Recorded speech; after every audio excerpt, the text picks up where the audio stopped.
From the outside, Anastasia Everdine's life looked totally perfect. I mean, she was gorgeous engaged and lived in this insane mansion. But yeah, that was a total lie. And on yet another picture-perfect sunny day, her fiancé was chewing her out like she was a little kid. Anastasia just stood there completely frozen, staring at him as he went on about how he was so over-ignoring her little stunts. He kept saying that he'd held out hope that she would finally get a clue and fix her act, but she was totally tuning him out. All she wanted was for him to actually look at her. After all, her fiancé never really saw her, and completely ignored how the servants treated her like dirt. Nobody in that house respected her. No one listened to a word she said, and they wouldn't even make her a real meal. Instead, they just gave her whatever leftovers were on the table. Anastasia kept holding on to this tiny hope that her fiancé would finally come around and actually love her, but that just wasn't happening. So all she could do was stand there like a statue in his study, listening to him rant, just waiting for him to spare a single glance. But it felt like he was messing with her, staring down at his papers, and then suddenly snapping, saying he was sick of her rebellious little games. He finally looked up, his eyes cold, and reminded her that while she'd stay his fiancé, he had no intention of ever actually marrying her. Anastasia had to look away, swallowing down a wave of emotion. Terrified she was about to cry, she bit her lip hard, took a deep breath, and forced herself to look back at her fiancé with a mask of confidence.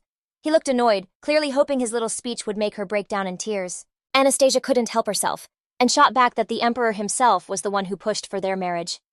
Just then, the door flew open, and a servant burst into the study with some major news. The man announced that something terrible had happened. His Excellency the Emperor was dead. Anastasia was completely floored. She knew in that instant she'd just lost her only real protector. The girl's fiancé just smirked and told her that her last lifeline had just vanished for good. Time went on. Winter melted into spring, but this was the one time of year Anastasia absolutely hated. It always dragged her back to her past and the parents she'd lost. Her dad, Jacqueline Everdine, was just a regular guy, nothing special. After losing out in the whole power jockeying game and getting too old for a strategic marriage, he ended up marrying the daughter of some backwater baron, Theodore Everdine. And even though they managed to snag a Viscounty title, the lands that came with it were pretty pathetic, and they were constantly broke. Feeling like a total failure compared to his successful brother, Jacqueline ended it all when his daughter was just 14 years old. Not a single one of the relatives at the funeral even shed a tear, but Verita Everdine couldn't stop crying because she truly loved her husband. Anastasia just stood there through the whole thing, numb, trying to hold herself together. But her mother's sobs finally broke through, and she felt a tug on her dress. The two of them just clung to each other, and that's when Anastasia finally started to cry. During the service, relatives were whispering about how Anastasia was the one who found him, and how tragic it was for her. But all their pity was cheap talk. Not one of them offered to help, and soon everyone knew their family was drowning in debt. Crushed by it all, Verita decided to follow her husband. And once again, Anastasia was the one who found her. The shock completely shattered her. Her life was split in two before and after. Because in a flash, her happy, beautiful, even if they weren't rich family was just gone. Anastasia was suddenly an orphan with no idea what to do or how to even survive. And since there was some stupid law that said nobles couldn't get jobs, her days were just a blur of gnawing hunger. She was living in a cold, empty house with no heat, literally freezing all the time. The girl had no clue where her next meal would come from since she'd already eaten every last scrap of food in the house. The water was gone too, and she knew she had to get more, but she was just too weak to even move. The girl felt so incredibly alone, and just couldn't figure out what she'd done to deserve any of this. From not eating right, the skin on her hands and feet started to crack and bleed. She started thinking that she just didn't want to be alive anymore. So Anastasia just closed her eyes and drifted off. She dreamed of her parents, but it was a total nightmare. She saw them again just as she'd found them. And then in the dream, she did the same thing just to make the hunger finally stop. She woke up screaming the horrible images of how her parents went flashing in her mind. But in that same moment, she knew she didn't want to end up like them. She realized with total certainty that she wanted to live. Suddenly, there was a noise outside. Anastasia creaked the door open and saw this incredibly fancy carriage. It was decorated with swans, which meant only one thing: it was from the main Everdine family. The carriage pulled up right in front of her rundown house, and the door opened slowly. Anastasia watched as a woman dressed to the nines started to step out. Anastasia knew who she was instantly. It was her relative, the wife of Count Everdine. The woman turned to Anastasia, a little smirk on her face, and said she was surprised she'd been recognized. The countess started looking her up and down, sizing her up like a piece of property. The relative commented that Anastasia cleaned up pretty well and looked a lot like her mother, before she straight up groped her chest. The woman mentioned how skinny she was, but said that was an easy fix. Anastasia was so shocked by the countess's nerve that she let out a yelp and jumped back. She shoved her relative's hands away, totally furious at being touched like that. Anastasia pulled away, completely mortified, and totally covered up. She was getting majorly creeped out, being checked out like some item for sale, but the countess was just as ticked off. She was not vibing with the girl's attitude and called her straight up rude. The woman got all scary and was like, "You better check yourself," in this super bossy tone. Anastasia looked up totally confused, not getting why they were coming at her so hard. Then the Countess's lips slowly stretched into a smile and she switched from a scary glare to a super sweet one. Laughing, she finally decided to spill the tea on why she was even there. The whole deal was that she was planning to marry off our main character. Anastasia literally had nothing left to lose since her life was already a total disaster, so she just hopped into the carriage and bounced with the Countess. The girl noticed the seats were crazy soft, and she'd never sat on anything so plush, not even when her parents were alive. They could never afford something like this and pinched every penny. When they rolled up to the palace, the woman said they needed to book it because their father was already waiting. At the palace, they were met by a guy who looked amazing for his age and was the dead ringer for the girl's dad. The Duke smiled and asked the girl if she was up on all the political cliques their empire was split into. But seeing that Anastasia was in no rush to answer, he started breaking it down for her. The first crew was the imperialists, which included all the royals. The second group was the aristocrats, and those were the artsy types and just plain rich people. The third faction was the Catholics, which was everyone tied to the church. And while the last clique was the princes. This group was made up of the most powerful people in their city. The guy went on saying that Catholicism had basically tanked 200 years ago because of corruption. And now only 3 factions really ran the show. The Everdine family has been team imperialist for generations. The aristocrats are total pushovers, and if you need to, you can pretty much make them do whatever you want. But the real problem was the princes. The imperialists had zero leverage on them, since they also came from the royal court. Prince Redford had recently passed away, handing his power down to his son, who can now make a play for the throne. This kid is unbelievably greedy, totally unlike his dad, and he wants to team up with other factions and snatch the throne. If he pulls that off, they're in for some major drama. So this guy needs to be put in his place. The Duke looked at the girl and reminded her that her family owed him a huge debt that he'd take care of, but in return, she had to get married. The girl instantly got it. They wanted to use her as a human roadblock between the prince and the throne. But even with all the fancy stuff waiting for her, she seriously doubted she'd be happy. But what did it even matter? She was already living in poverty and always hungry anyway, so the girl agreed. Even though she knew the young prince would immediately see through the imperialist plan and totally hate her guts. A few months went by and our main character was brought to the Redford mansion. Walking through the insane garden, she was completely blown away by its beauty, not believing this was her new home. Then a guy's voice called out to Anastasia, and the girl totally froze. Realizing it was her fiancé, she psyched herself up, turned around and looked at him since they had never actually met before. The guy's name was Theodore. He was young, gorgeous, and totally built. Anastasia thought to herself that she wouldn't mind being his bride and eventually his wife because, wow, she was into him. They just checked each other out, and that's pretty much how the girl's new life as the prince's fiancé kicked off. After they announced the engagement, he kept up his social life, and no matter how much, Anastasia wasn't feeling it, she had to tag along everywhere. So there they were again at some high society party packed with a bunch of nobles. Everyone started sizing the girl up and pointing out that, yeah, she had a pretty face, but everyone knew she was an orphan. The two of them started to dance. Theodore looked at Anastasia and told her that getting engaged wouldn't erase her broke background. After that, the guy said the one thing he liked about her was that she couldn't fall any lower because she was already at rock bottom. Anastasia was completely shocked by that comment, but she didn't let it show and just said that she understood all that perfectly. The girl looked at her fiancé and gave him a big smile because she had to pretend they were picture perfect, but he was so not having it. He was obviously hoping for a bigger reaction from her. As they kept dancing, Anastasia decided to just ask Theodore why he hated her so much. After she said that, he spun her around and yanked her against him, saying that this was just how it had to be, squeezing her tighter and harder until it hurt. He said that even though he couldn't get out of their engagement, she shouldn't even hope for anything more. Because the day she becomes his wife and carries the Redford name is never going to happen. Anastasia finished the dance, curtsied, and was about to dip from the hall. But then she turned around and said with a smirk that Theodore must have forgotten. But it wasn't his decision if she became his wife or not. A few days passed after the ball, and a letter with the imperial seal showed up for the prince. Theodore read it, and it was a demand for Anastasia to be moved into the princely residence. The guy got super mad because he knew the emperor was trying to make their relationship official. Theodore threw the letter aside, dropped into a chair, and had absolutely no idea what to do next. A few days later, Anastasia rolled up to the Redfords' house with all her stuff. Her fiancé was just standing in his office staring out the window and watching her walk into his home. The whole vibe was just gross to him, and he figured it couldn't possibly get any worse. Walking through the garden, Anastasia was already mentally prepping herself, knowing it was not going to be easy for her in that mansion. But Theodore totally blew her off. Then a servant came up to her and said the prince wouldn't allow her to go outside. Our girl was completely shocked by that statement, and was literally speechless for a second. But then she asked what she was supposed to do, and the servant was like, "The master wants you to stay in your room at all times." Anastasia just smirked. Realizing her fiancé was just trying to mess with her, she decided to play his game right back. I mean, since she'd moved in, he hadn't even bothered to look at her a single time. So our girl, without a second thought, went right back outside, sat down where Theodore would definitely see her, and just started to wait. but the guy, totally not expecting her to be so bold, called a servant and ordered him to make sure she never ever got in his sight again. The servant started whispering behind Anastasia's back that she was the hated bride totally doomed to be alone. Because of how her future husband was acting, the servants didn't just dislike her, they straight up hated her. Anastasia paid them no mind though, because she was so used to being made fun of. The girl was never scared of people's judgy nasty looks.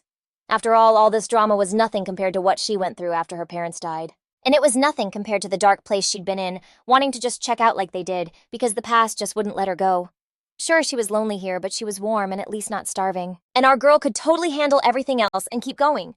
Suddenly, she actually felt kind of bad for Mr. Theodore, and she realized he was probably super lonely too. So without even thinking, she decided to try and cheer him up and went outside again.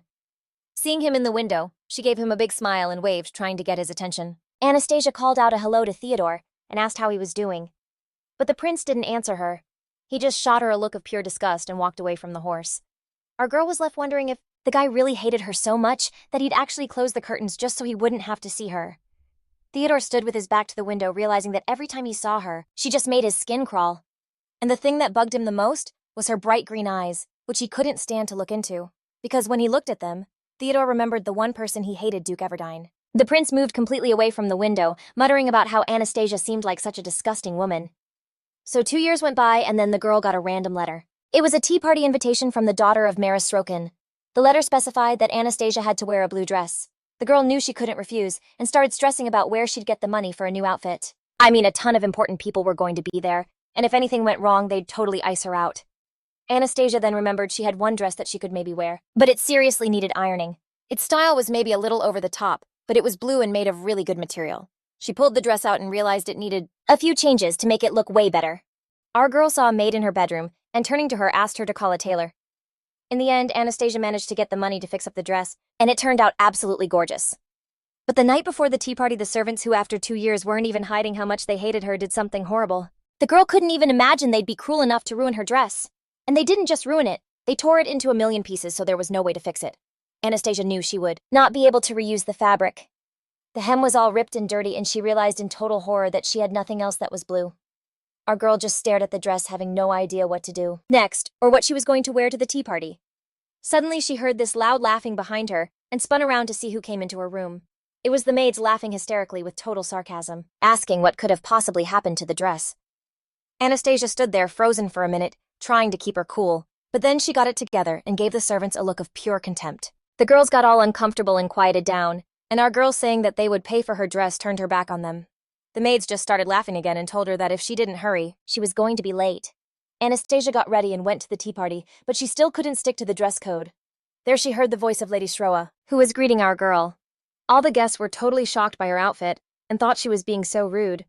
The Marquise said with a smirk that she was yet again convinced that Anastasia had some very stubborn tastes. Everyone was just waiting for an apology from our girl because every single one of them had followed the dress code. And Anastasia started to explain, saying that due to some insane circumstances, she had to wear a different dress, to which Lady Shroa replied sarcastically that it was probably just that the dress she came in suited her better. Our girl's stomach just dropped about everything going down, but she kept her mouth shut. Anastasia felt like a piece of cake at a party, getting picked apart by everyone's snarky comments and dirty looks. She totally tried to ignore the whispers, but they kept jabbing at her with super awkward questions. When night finally rolled around, our girl got in the carriage and headed home. Staring out the window, she felt this huge wave of sadness. The thought that no one would ever really love her, that she was just meant to be alone, hit her hard. That dark idea of just ending it all crept in, but she shoved it away fast, because no matter what, she wanted to live.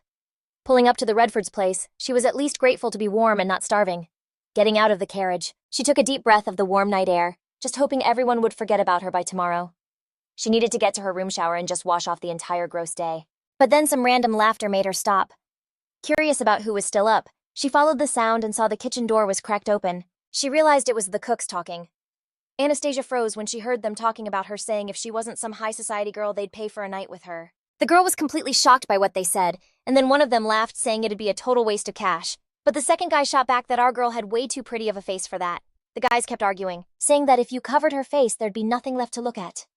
Anastasia was furious, but instead of storming in there and telling them off, she just started backing away slowly. She was so unbelievably upset and just bolted for her room. She tried to tell herself it was no big deal, that she was strong enough to handle it. Running into the room, she slammed the door and pressed her back against it, her heart pounding. The cook's disgusting words were on a loop in her head.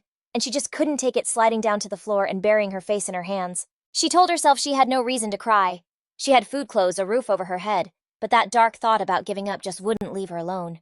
Even though she was terrified of ending up like her parents, Anastasia couldn't let the staff see her this broken. So she pulled it all together, stood up, and headed for the bed. After all, if Theodore saw her in a state like this, he'd call off the engagement in a heartbeat, and she absolutely could not let that happen. So she just walked to the bed and without even changing collapsed onto it, pulling the blanket completely over her head. That's when Anastasia finally let herself cry quietly. Overwhelmed, she remembered her parents' death all over again. She felt so scared, and she knew it was going to be a long, sleepless night. In the morning, she woke up changed and washed her face. They brought her breakfast, but it looked like literal garbage. It smelled awful and looked even worse. Anastasia couldn't figure out what this was, and just stared at the maid, totally confused. But the maid just stood there with a blank face, acting like she had no idea why our girl was looking at her like that. Not able to stand the silence, the maid asked with a smirk what Anastasia's problem was. Our girl was floored by her nerve and asked if they seriously expected her to eat that. Anastasia stared the maid down, waiting for a reply. After a super long pause, the maid finally said that our girl must be a real spendthrift if she was planning on throwing the food out. Anastasia's world just split in two before and after. She seriously could not believe this was happening to her. Looking down, she made herself look at the food they brought her again. It was a bowl of moldy, stinky soup with a matching piece of bread next to it. Anastasia had already gotten used to them not treating her like a fiancé. But she honestly didn't get what she did to deserve this, or why everyone hated her so much. Like how Theodore avoided her, and whenever he did run into her, he always gave her a look of complete disgust. The servants were always whispering behind her back and making fun of her. And don't even get her started on the cooks who thought it was okay to judge her and make gross jokes about her. Life at the Redford estate was getting more awful by the day, and she knew it couldn't go on like this. Anastasia felt so hurt, because she wasn't even here by choice. But she took a deep breath, exhaled, and got a grip. She looked the maid dead in the eye and told her that since everyone disliked her so much, it was time to give them a real reason to. As she said it, our girl snatched the plate of rotten soup. The slop they gave her went flying and splattered the maid from head to toe. Totally not expecting that, the maid shrieked at her, not understanding why she did it. But Anastasia's voice was low and threatening when she said that if everyone wanted to hate her so badly, then now they'd at least have a reason. The maid just stared at our girl, stunned, wondering what had gotten into her. After all, just yesterday the girl was so harmless, so quiet and meek. Anastasia looked right at the servant and said she was asking nicely for now to just bring her some normal edible food. The maid didn't get it. Why Anastasia was suddenly making a scene since nobody here was on her side. With a nasty little smile, she told our girl to open her eyes because this was Prince Redford's house, and that she had like zero rights in this place. So nobody was going to listen to a thing she said, and she should just be grateful they brought her anything at all. Then the maid gave her this majorly nasty look, and kept going straight up blaming Anastasia for throwing the plate. She was all, the second the prince finds out, he's going to be so not happy with his so-called bride. Okay, that was it. Anastasia shot up from her chair and stalked toward the girl. The maid just froze, totally clueless about what was coming, which was a huge mistake because our girl let her have it with a slap that echoed in the room. The maid was completely stunned by what her mistress just did, just standing there for like a full minute. Anastasia just stared her down and said in a super calm voice that she wasn't asking for the world, just, not to be starving. That's it. The maid totally shrieked, acting all confused about why she got popped. Then the girl felt something wet trickled down her cheek and realized the hit had actually broken the skin. Her eyes started welling up with tears from the shock and the sting. Finally snapping out of it, the maid yelled at our girl that when the prince found out, he was not going to let this slide. She was all, Theodore actually cares about his staff, but he can't stand you. He'll probably starve you for real this time. Anastasia stared back, feeling zero pity, and just knew this girl wasn't going to back down that easily. So our girl wound up and let her have it again, even harder this time. Right then, another maid walking by heard the commotion and peeked into Anastasia's room, and her jaw totally dropped at what she saw. She was freaked out for her coworker and was scared that our girl was going to seriously mess her up. So she didn't even hesitate. She just decided to snitch to the boss and took off sprinting to his office like her life depended on it. Back in the room, Anastasia was letting out all her frustration on the maid for all the trash talk. Our girl looked at these servants with total disgust, because like she wasn't asking for anything crazy, and they always treated her like garbage. But now this girl was a mess on the floor of her bedroom, looking absolutely pitiful. The maid scrambled to her knees and started stammering, begging Anastasia to forgive her. Her face was all bruised up with some nasty cuts and blood was soaking her apron. Our main character just smirked and said that with a face like that, a girl probably wouldn't be getting any jobs serving fancy people. The maid just kept begging, pleading for forgiveness and promising she'd change her attitude. But Anastasia wasn't having it. She just looked at the maid and wasn't about to let her off the hook that easy. Our girl told her this all went down because she completely blew off what she was told earlier. But the maid swore that she totally got it now, and that no one would ever see her act like that again. Anastasia just told the girl to get out of her room and leave her alone. She gave the maid one last look and said that up until today she had put up with their crap, But from now on, things were going to be different. The girl scrambled out, and the whole thing gave Anastasia a massive headache. She went over to the balcony and decided to step out and get some air. Our girl decided she was done feeling guilty about being forced into this engagement, and just having food and a roof over her head wasn't cutting it anymore. She was going to demand some respect in this house, period. She took a deep breath, a small smile on her lips, and already felt a little better. Just then a servant came in and called for our girl, saying the prince wanted to see her. After a quick change of clothes and fixing herself up, she headed to Theodore's office. Walking in, she had to laugh, thinking it was kind of hilarious that just the other day her fiancé told her to stay out of his sight, and now he was summoning her himself. Anastasia walked into the office and saw the prince standing there with the maid whose face was all covered up. Theodore looked furious, and the second he saw our girl, he demanded to know why she would act like that. She just smiled and was like, "Wow, my fiancé is asking some really weird questions." Anastasia couldn't help but check out the prince, thinking to herself that she kinda lost her mind whenever he was around. But Theodore was clearly not digging her vibe and gave her a hard stare. He said he couldn't see a single ounce of regret in her eyes, and that after what she didn't even deserve to be called human. That statement hit Anastasia hard for a second, but then she just let out a breath and smiled. She stepped closer to her fiancé and said you could totally look at this situation from different angles, and that she actually thinks she's the most human of all because only a person could pull off something like that. Theodore was not getting her sarcastic mood at all, and said sternly that the maid she roughed up had worked for them for a super long time. So Anastasia wasn't just going to get away with it, and she needed to learn her place in this house. Our girl got even closer to him and asked if maybe he thought it was the servant who didn't know her place. Anastasia was still finding this whole thing hilarious, and said that if his standards for staff were this low, then she had some bad news for him. 'Cause you know the staff is basically the face of the whole house. And in this case, it's screaming that the Redford family is going downhill fast. Theodore could not believe the nerve of his bride, and he got even more ticked off. He shot back that she came from some nobody family, and now she has the guts to diss his. The second he brought up her parents, her whole vibe shifted and her smile just vanished. After pulling herself together, she asked him dead serious what was so special about Theodore's family anyway. Anastasia had to back away from her fiancé, legit scared she was about to cry, and couldn't even look him in the eye anymore. She started staring at a candlestick, anything to keep the tears from falling. Then with this total smirk, she said that a guy who humiliates his own bride can't really call himself the head of the family. Theodore's fists clenched in anger, and he was totally losing his cool, and just couldn't react calmly to her anymore. He hissed through his teeth at Anastasia to watch her mouth, calling her shameless. Theodore's face totally changed, and his eyes were filled with rage, and Anastasia just knew she'd found his weak spot. She couldn't stop herself from being snarky, so without even thinking, she told her fiancé he was a nobody without his precious name. Theodore's fist was clenched so tight the veins were popping on his hand, like it was so obvious he was crazy angry. Through gritted teeth, he told the girl she better thank fate that her parents were already gone. Because otherwise, after everything she'd said to him today, he would have taken care of them himself. Seeing Anastasia's face totally change, he knew he'd hit a nerve. Theodore actually smiled. At that, Anastasia clenched her fists, legit seeing red, but her fiancé just kept going, saying it was a total bummer that he couldn't take care of her parents with his own hands. Anastasia was just speechless. She couldn't believe Theodore would be pathetic enough to hit her where it really hurts. Suddenly, a flashback hit her of the moment she found her parents' bodies. She was so mad at her mom and dad for dying and just ditching her, thinking it was totally irresponsible. But that didn't mean she didn't have good memories with them too. Anastasia remembered her childhood, how she'd get so excited whenever her dad came home from work. As a little kid, she'd always run up the stairs to meet him, and he would just stand there waiting for her at the bottom. Her mom was always worrying about her, saying that running on the stairs was super dangerous, but Anastasia never listened. So she'd basically tackle her dad and hug him as tight as a little kid possibly can. She was always waiting for her dad to get home, and would look at him with total adoration. And he loved his daughter like crazy, and always rushed home to his family. In those moments, they were just so happy, and nobody ever thought that tragedy would strike and Anastasia would be left all alone. Anastasia snapped back to the present, thinking that no matter how much Theodore hated her, there were some lines you just don't cross. She got so mad at her fiancé and remembered that she'd promised herself she wouldn't put up with his trashy behavior in this house anymore. Anastasia swung her hand and slapped the prince, putting every ounce of her anger into it. The guy's cheek went bright red, and you could tell it stung. He was totally shocked, not expecting that from her at all.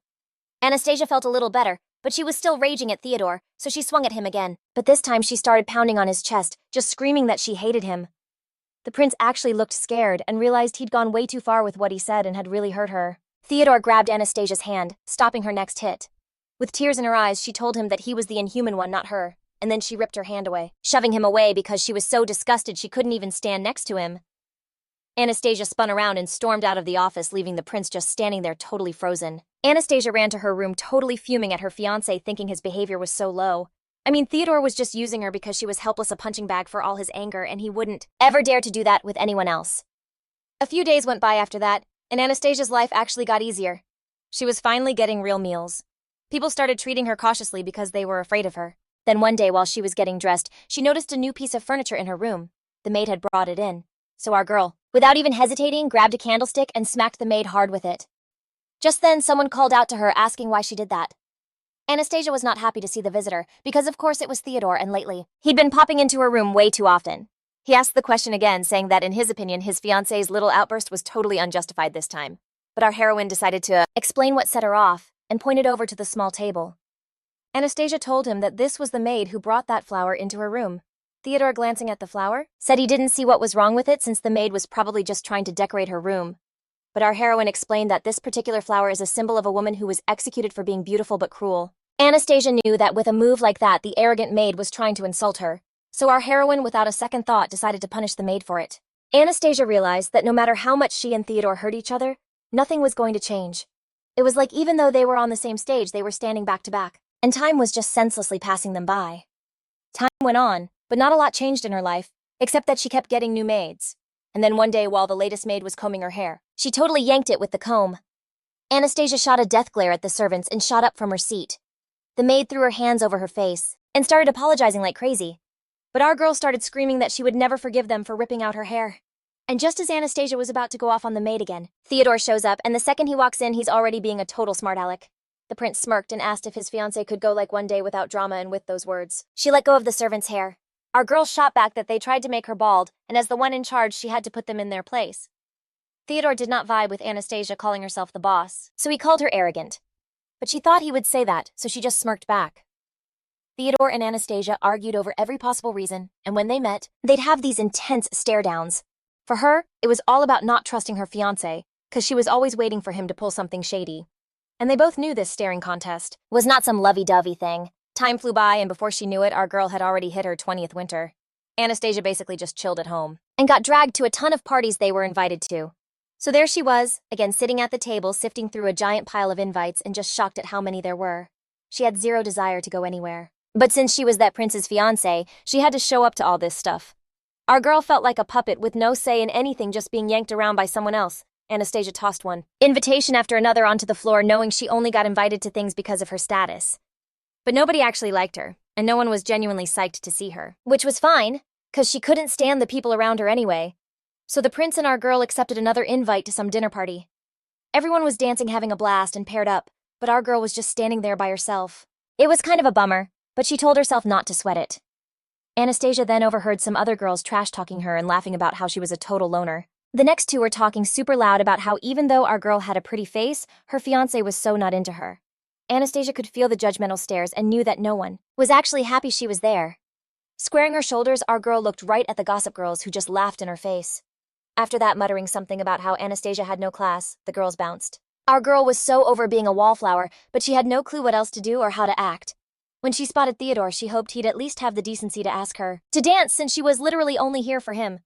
But her fiancé wasn't even looking her way. He was busy laughing it up with some guys. Theodore was totally ignoring Anastasia on purpose, as payback for how she'd acted with the servants. Our girl knew exactly what he was doing, but she decided not to give him the satisfaction of seeing her upset. She just told herself that her leg hurt anyway, and she didn't even want to dance with him, whatever. Just then, some random guy noticed her, and taking a few steps told his buddy he wanted to go meet her. Anastasia was totally caught off guard and shot the guy a nervous look, but then his friend stopped him, telling him to just drop it or he'd be sorry later. And he kept going, saying if his friend was that desperate for a lonely girl, he could just hit up some new pub that just opened.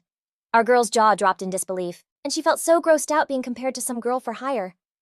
Anastasia couldn't take it anymore, so she decided to bail. She made a beeline for the terrace exit, and behind her she could hear everyone gossiping about her dramatic exit. Stepping onto the balcony, our girl paused for a sec and realized the music and chatter had faded away. Anastasia let out a huge breath, realizing that here, at least for a little while, she was safe.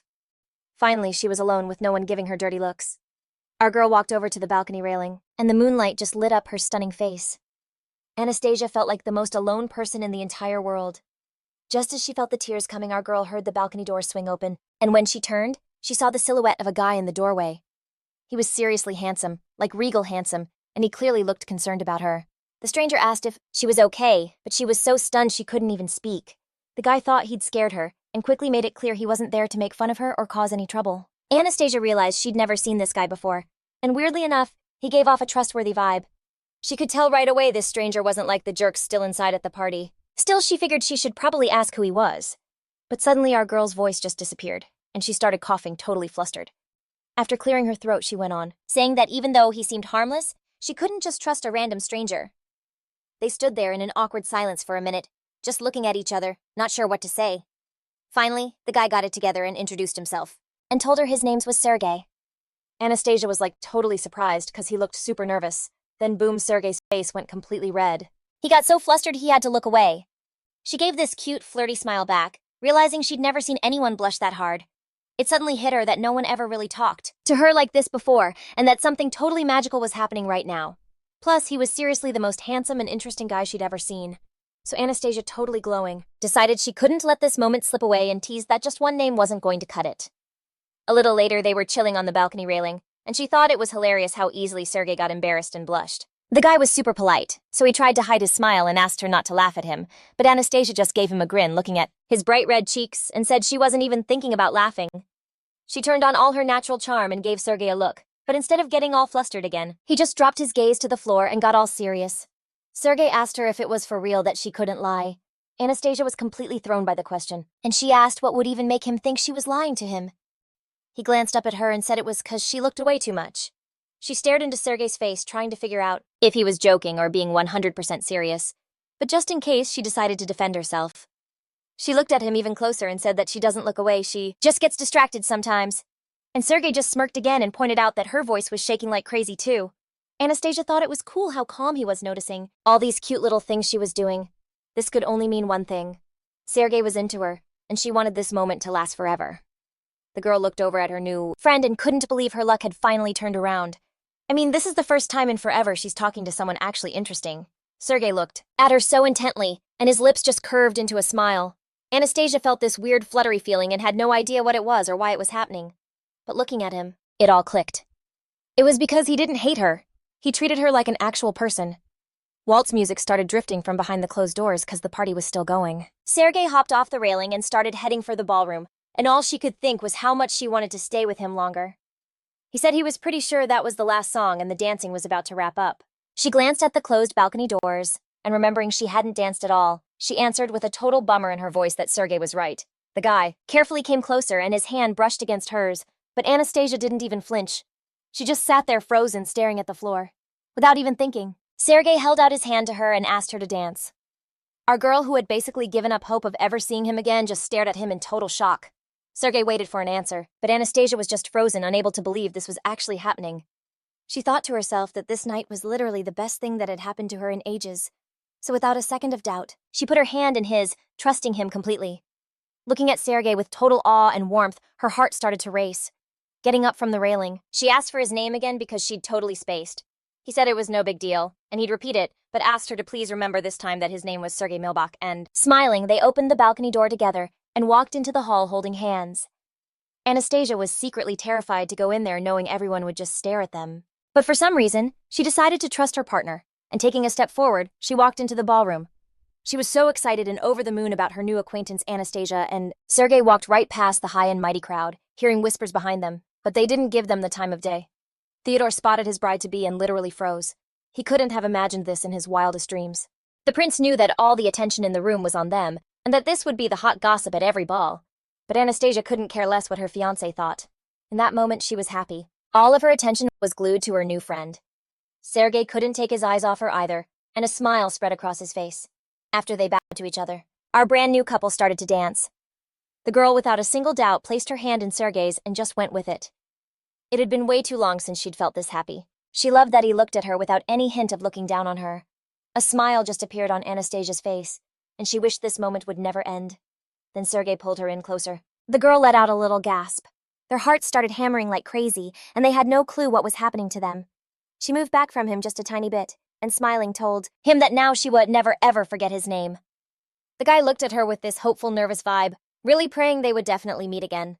After this, Sergey, getting a little shy, told Anastasia that she had an incredibly beautiful smile. The girl, not used to receiving compliments, was stunned for a while by these words. but then our heroine feeling some warmth and tenderness in her soul, and he totally smiled back. They were in their own little world dancing like no one was watching. It felt like they were the only two people in the entire ballroom, but they were so wrong. Literally everyone was staring, especially Theodore. You could just see the rage building up inside him. He hated seeing her look so happy, and with all the whispers spreading through the room, he was starting to feel like a total idiot. Then out of nowhere, Anastasia tripped and totally stepped on Sergei's foot. She was so mortified, bracing herself for him to get mad or something, so she immediately started apologizing. But Sergei just gave her this amazing smile, telling her he didn't even feel it as they kept dancing. She was completely shocked by how sweet he was. Seriously, no one had ever been that nice to her. He looked right at her and said he hadn't danced with someone so graceful in forever. And then, he added that even if she did step on his foot, he'd barely notice. Anastasia just stared at him, completely starstruck. She loved how he treated her, and her heart started pounding like crazy all over again. He suddenly got super serious, and his face started to blush again. It hit her then Sergei was feeling the exact same thing she was. She looked at him, her stomach full of butterflies. She was so happy that she was finally getting to feel this incredible thing. It was obvious what it was. They were totally falling for each other right here, right now. A few weeks went by after she met Sergei and Anastasia, and Theodore were still stuck going to all these fancy parties. She used to totally dread them, but ever since Sergei showed up, those boring events suddenly felt like exciting. She actually started looking forward to them because her life finally felt like it had a purpose. And you could tell Sergei was always just as happy to see her. I mean, he was obviously thinking about her all the time. At the very next ball, the second she saw him, she practically ran over, completely ditching her fiancé. Theodore was fuming, but there was literally nothing he could do to stop her. All the prince could do was stand there and watch his own fiancé walk out of the room with some other guy. He was basically just Anastasia's shadow now, while she was the one getting all the attention. The gossip was flying. Everyone was whispering about how Prince Redford, for all his power, couldn't even control his own fiancé. And Theodore was absolutely losing his mind over it. He was clenching his fists so tight his veins were popping, while the girls behind him just kept whispering like, "Can you blame her? He treats her so badly." The prince, who used to be this big respected deal, was suddenly the butt of every joke, and he was obviously not okay with it. Meanwhile, Anastasia and Sergei slipped out onto the terrace. As the door clicked shut, she could hear the whole party buzzing about her fiancé. She turned to Sergei and was like, "Finally, for once they're laughing at Theodore instead of me." Sergei watched her for a second, realizing she was seriously enjoying this, but she knew he wouldn't laugh along with her. Theodore was his boss after all, so when he didn't join in, she kind of turned away, but he didn't even hesitate. He just wrapped his arms around her from behind. She leaned into the hug, loving the moment, but with this sinking feeling that he could never be totally hers. She figured he would never betray Theodore. But Sergei, looking right at her, seemed to know exactly what she was thinking, and told her he would do anything for her. Anastasia stared at him, shocked, as he went on saying his heart was completely hers. That if he had to fight for her, he would. But for right now, just having her close was enough. She looked at Sergei, and it all clicked. Love was this amazing, sweet thing you just wanted to hold on to and never let go. Later that night, back at the castle, she couldn't sleep at all, just pacing her room back and forth. She kept thinking, would it be totally weird if she asked Sergei out? Because honestly, she couldn't stand waiting for the next ball, and was scared that Theodore would refuse to go just to avoid being made fun of again. All of a sudden, her door creaked open and a servant walked in. Anastasia was pretty surprised to see anyone this late. But the maid, probably scared of getting an earful, just said she was there to deliver a letter. As Anastasia walked over and took it, a wave of pure dread washed over her. It had her family's crest on the seal. Her stomach dropped even further. It was from Duke Everdine. Her hands were shaking as she broke the seal and started reading like her life depended on it. The letter basically said that rumors about her were all over the place, and the Duke had no idea what was going through her head. He was demanding she show up at his mansion like immediately. She was so mad thinking about how the Duke hadn't cared about her at all until now. But it's not like she could just ignore a direct order. So just a few hours later, she was pulling up to the Duke's house. Anastasia stepped out of the carriage and walked towards the mansion, knowing this was 100% going to be about Sergei. She glanced up at the windows, realizing it had been years since she'd last been here. But the place didn't feel like home at all. It just felt cold, and she hated the vibe. Then she heard a painfully familiar voice that made her look up, and her jaw pretty much hit the floor. The voice told her that the Duke was waiting, and a nasty little smirk spread across Anastasia's face. Because the person talking was the same maid she'd had a huge fight with and gotten kicked out. And now, of all places, they were meeting again right here. The maid basically told her to follow and led her into the Duke's office. Then the maid totally avoided eye contact and bounced. Anastasia gave a little bow to her uncle and said that she was so glad to see him. The Duke was just chilling at his desk, smoking like always, and smirked, saying they hadn't seen each other in forever. She was completely floored by his nerve, because they'd literally been at the same dinner parties a million times. But at every single one, the Duke totally pretended he didn't know her and straight up ignored her.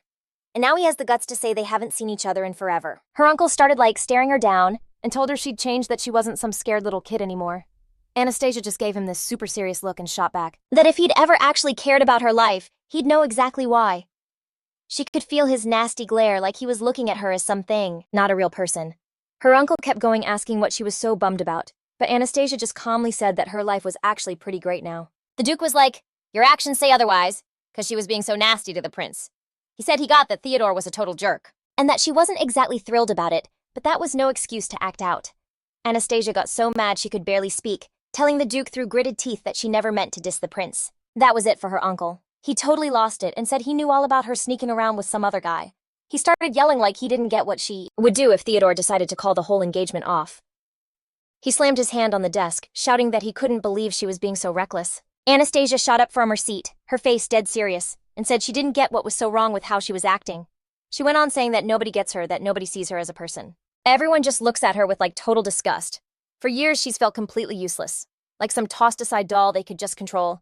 They made fun of her, were awful to her, and she, having zero say in anything, just had to take it. But then Sergei showed up, and for the first time, she actually felt human. He's the only one who looks at her with actual love, and she's not gonna let anyone rip that away from her. The Duke was so not vibing with her speech.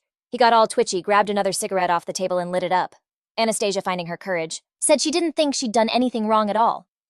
But her uncle was obviously not expecting that level of sass and glaring at her demanded she say that again. But Anastasia wasn't scared. She turned right to the Duke and basically dared him, saying if he told her to break up with Sergei, it wasn't happening. Her uncle was beyond furious. His whole face changed and he slammed his fist on the table. But she didn't even flinch. She just calmly repeated that she had no plans to break up with her guy. Theodore didn't deserve her and she wasn't about to throw away her relationship for him. She looked her uncle straight in the eye and said it even louder she would never ever leave Sergei. The Duke was absolutely raging.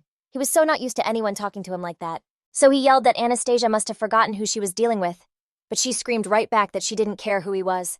She was going to do what she wanted. She buried her face in her hands, saying Theodore didn't even see her as a person, and she just couldn't understand why she had to deal with any of this. For the first time in forever, she was actually happy, and there was no way she was giving that up. Her uncle slammed his fist on the table again. Dishes went flying everywhere as he screamed at her to shut her mouth and end her little thing right now. Anastasia screamed back that he had no right to call what they had something mutual and loving by such a gross name. After all, Sergei actually for real loves her, and she didn't get why her own uncle, who's supposed to want what's best for her, was telling her she couldn't be happy. The Duke couldn't take it anymore. His eyes were pure rage. He reached over, grabbed the ashtray still sitting on the table, and picked it up. He totally wound up and chucked it right at her, hitting her square in the face before she could even move. Blood started pouring down her face from a deep gash that opened up on her cheek. The ashtray smashed to the floor behind her, but Anastasia herself just stood there completely still. Her uncle hissed through his teeth that he would do whatever it took to make Sergei just disappear from her life since she didn't want to do things the easy way. Her heart totally dropped, but she shot back that if anything happened to Sergei, the Duke would seriously regret it. Her uncle just yelled that there was nothing she could do, and she was gonna have to break up with her boyfriend one way or another. She balled her hands into fists so mad. She knew the Duke had a ton of power, and he was totally threatening her. But she wasn't about to back down, and she started screaming that she would never ever do what he wanted. She just wants to live like a real person and feel loved. And with Sergei, she was actually truly happy. The Duke was literally speechless. He clearly never expected her to defy him. And Anastasia, knowing there was no way they were going to agree on this, just spun around and stormed out of her uncle's house. Sitting in her carriage, she wiped the blood from the cut on her face and tried to figure out her next move. But she was 100% sure of one thing. She was never ever going to let Sergei go. The carriage finally stopped at the Redfords, and Anastasia was dying to get a message to her guy. And then when she stepped outside, she saw the one person she was desperate to see. She had no idea what he was doing here, but she was so freaking happy to see Sergei. Our girl was terrified that maybe the Duke had gotten to him already, so she just blurted out that she had no intention of ever breaking up with him. Sergei's face went totally serious. He was clearly not expecting her to say that and had no clue what was going on. But then a smile spread across his face, and he said he felt the exact same way, and that they'd be together forever. After that, the two of them started seeing each other all the time. They'd just walk, laugh, and be completely happy. And Theodore watched every single one of these little meetups from his office window. Every time the prince saw how happy Anastasia was with Sergei, the same thought kept hitting him over and over. He was convinced that someone with the last name Everdine had absolutely no right to smile like that. It literally made Theodore sick to look at her, but at the same time he couldn't tear his eyes away from her gorgeous hair. The girl was always laughing and just seemed so happy lately, especially when she was next to Sergei. The prince noticed that her bright laugh seemed to echo through the mansion every single day now. And in the 4 years she'd been living here, she had never laughed so much, or seemed so genuinely happy. Theodore had done everything he could to make Anastasia's life in his house a living hell. But since Sergei Milbach, the son of the Baron and a Redford vassal, showed up, everything had changed. The two of them were always in the garden together, laughing, their eyes literally sparkling with happiness. But Theodore just couldn't stand to watch it anymore. So he yanked the curtains shut. The prince sank down onto the pedestal, but he couldn't get the scene from the garden out of his head. He tried to think about anything else, but it was totally useless. Just then, Anastasia let out another loud laugh, and Theodore heard it crystal clear. He swore under his breath and shut his eyes, but he couldn't stop thinking about her. The prince knew that if she wasn't an Everdine, he wouldn't be such a complete monster to her. I mean, how could anyone not feel for the poor girl who was just a pawn in her uncle's messed up games? And Theodore knew deep down that if her uncle hadn't been the one to send her to him then, things could have been so different. They might have actually been a real couple, and the prince wouldn't be filled with all this hate for her. He might have even fallen in love. But whatever. Her last name was Everdine, and because of that, hating her was his only option. The whole feud with her uncle started way before Theodore and our girl were even born. But the prince could still perfectly picture Duke Everdine's snake-like eyes, and every time he did, it made his stomach twist. Theodore knew her whole family were basically the Emperor's attack dogs doing all his dirty work for him. I mean, how many people got letters that completely wrecked their lives, and every single one had the Everdine family crest on it? Duke Everdine had personally poisoned and killed Theodore's mentor for no good reason. And right after he showed up at the prince's father's place, acting like nothing even happened. The way he looked at them with that creepy smile, you just knew he was bad news. The Emperor just wanted Theodore's teacher gone, period. But they never found the person who did it. There was no doubt in his mind the Duke was behind his father's death too. And for that, the prince would never forgive the Everdines. After all, they'd taken his favorite teacher from him, and then they'd taken his dad. And Anastasia, unfortunately, was a part of that family he hated so much, even if she was just a kid back then, same as him, and had no clue what her uncle was up to. It didn't matter, because when Theodore looked at her, he saw those stunning green eyes. And they were a dead ringer for the Dukes, the man he despised the sight of, whom made him want to puke. And in them he saw the Emperor himself, the one who'd ruined countless lives without getting his own hands dirty. And the prince knew that was more than enough reason to hate her. But then an image of her looking so beautiful flashed in his mind again. He squeezed his eyes shut, but the picture wouldn't go away, and Theodore found himself obsessing over Anastasia's simple smile. And as he thought about her, his heart started beating way faster, and he felt this warmth for her. But he just brushed the feeling off, as some kind of weird discomfort, because he refused to even think about why he was suddenly changing. Her bright laugh rang out from the yard again, and he thought to herself that she had no right to happiness. Eventually, Theodore decided to eliminate the source of his discomfort.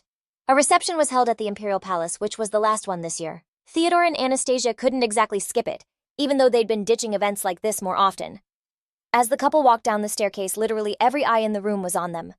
The moment they stopped, the girl immediately snatched her hand away from Theodore's. Anastasia started scanning the crowd, looking for her boyfriend so she could bolt over to him. This totally set the prince on edge, and he started getting seriously angry at how she acted like he didn't even exist. And then, of course, our girl spotted Sergei Milbach in the crowd. Theodore was furious. He'd been hoping the guy would be a no-show. But the girl, seeing her guy, lit up like a Christmas tree and immediately headed straight for him. Anastasia didn't even spare the prince a single glance or ask if she could leave his side. That just made him even more furious. He just snapped and realized he was so done with this kind of disrespect. He snatched her hand out of nowhere, and she totally shrieked, not seeing it coming. She started yelling that it hurt. Theodore eased up a little, but there was no way he was letting go. The prince basically dragged Anastasia behind him out to the terrace because he needed a quiet spot to talk. So out they went. But the prince kept his grip tight, paranoid she'd make a run for it back to Sergei. She glared at Theodore all like, "What do you think you're doing?"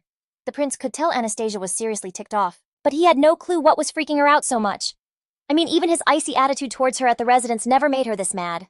Was she really that worked up? Just because he crashed her little moment with Sergei whatever? Theodore decided he was going to lay it all out right here and now. She begged the prince to let go of her hand, saying his grip was actually painful. But the guy just stood there like a statue. So Anastasia started yelling at him, pounding on his chest. In this super calm voice, Theodore was like, "Maybe it's time you remembered your place in all this." He wasn't about to let her drag his name through the mud, and she needed to start living in a way that kept her out of the spotlight. The prince had already said way too much to Anastasia a bunch of times, and this time was no different. Theodore said it was disgusting watching her flirt with guys like some random waitress. The guy stared right at her, hoping to see her break. For a split second, her lip trembled, and her whole vibe got super serious. But the prince totally forgot one thing. This girl had lived a tough life, which made her pretty much immune to petty drama. Plus, what she had with Sergei was so real that she couldn't care less what her fiancé said. She looked Theodore dead in the eye, smirked, and told him he was pathetic. She wasn't done either, and said that even looking at the prince made her sick. At those words, the guy squeezed Anastasia's wrist even tighter, sending a wave of insane pain through her. He looked at her in total disbelief that she wasn't just unfazed by his whole act, but was actually amused by it.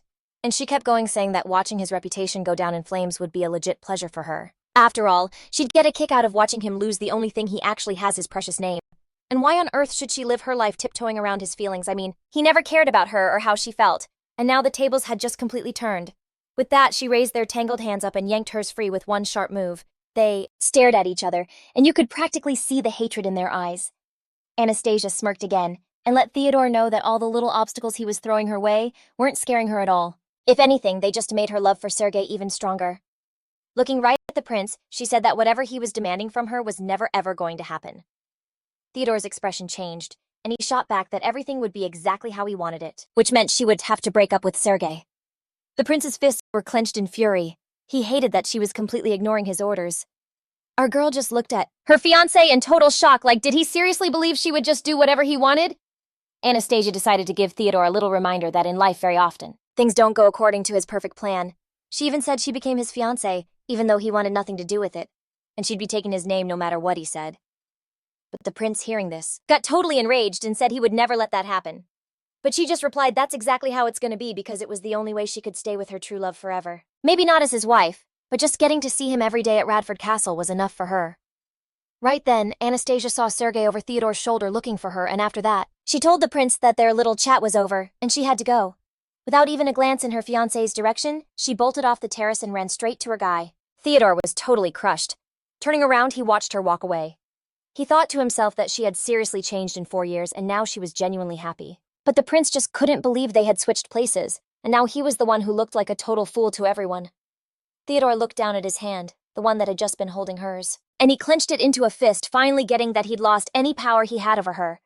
The prince just stood on the terrace all by himself, too ashamed to go back out and face people. A few days later, Anastasia and Sergei were just chilling in the garden having tea. The servants walking by were gossiping about the couple, saying they'd started hanging out like all the time, and that she started setting up these tea parties, where she only ever invites Sergei. They didn't get why she was hiding behind a party excuse because literally everyone could see that there were major feelings between them. But then they got near the gazebo where Anastasia and Sergei were, and immediately went quiet, scared they'd be overheard. It was winter outside, but our couple didn't seem to mind the cold. She gently stroked his cheek and said she'd missed him so much. Sergei looked at her surprised and said that was kind of weird, because they had literally just split up yesterday. But she told him that even if they saw each other every single day, it still wouldn't be enough for her. The guy laughed and said he'd totally like to see her more often too. Anastasia tried to play it cool, pouring Sergei some tea like they didn't have a care in the world. But then, flashing back to her last run-in with Theodore, she told Sergei how he'd been a total jerk. She vented that the prince had dissed her, calling her a waitress. Sergei moved in closer, and Anastasia just stared at him, really taking him in. He started apologizing to her, saying this whole mess was his fault, but she just gently touched his cheek, telling him he had absolutely nothing to be sorry for.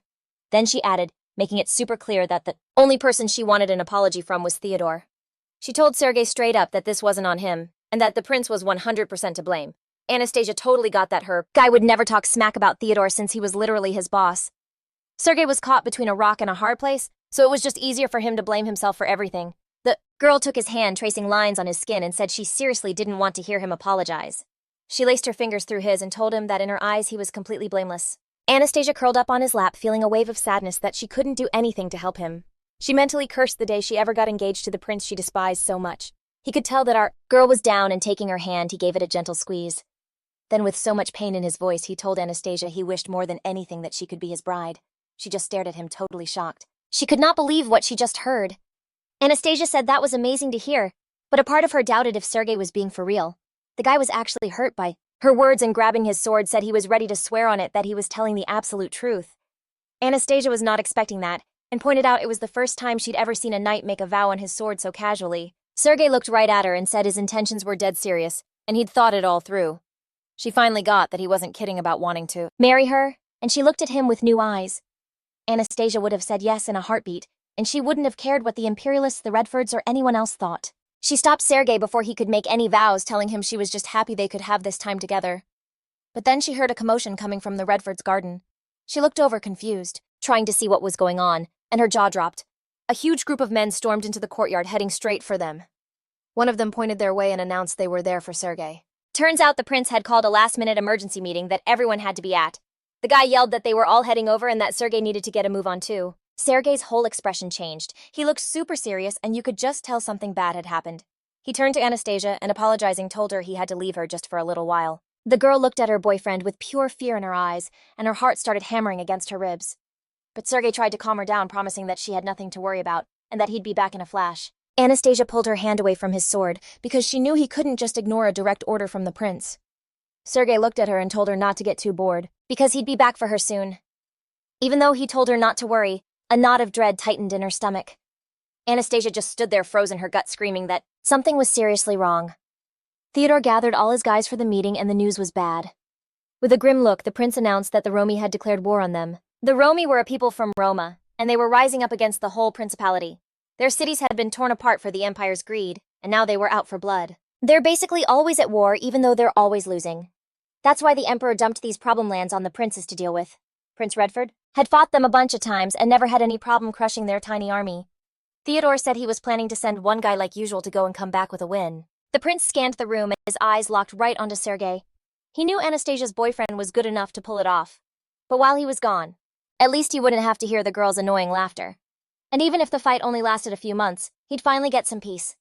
Theodore knew that the whole time she'd be moping around without her precious boyfriend. So yeah, without even thinking twice, he decided to send Sergei into the fight. The prince was thrilled with how easy the decision was, and he announced it right then and there. A little while later, Sergei stood in front of the desk in Theodore's office waiting for his orders. He bowed to the prince and said he'd be honored to bring him another victory. A smug little smirk played on Theodore's lips, as he was already picturing the moment Anastasia found out right after he gave his orders. All the prince had to do now was wait for the sweet, sweet silence in his castle, and he couldn't be happier that everything was working out so perfectly for him.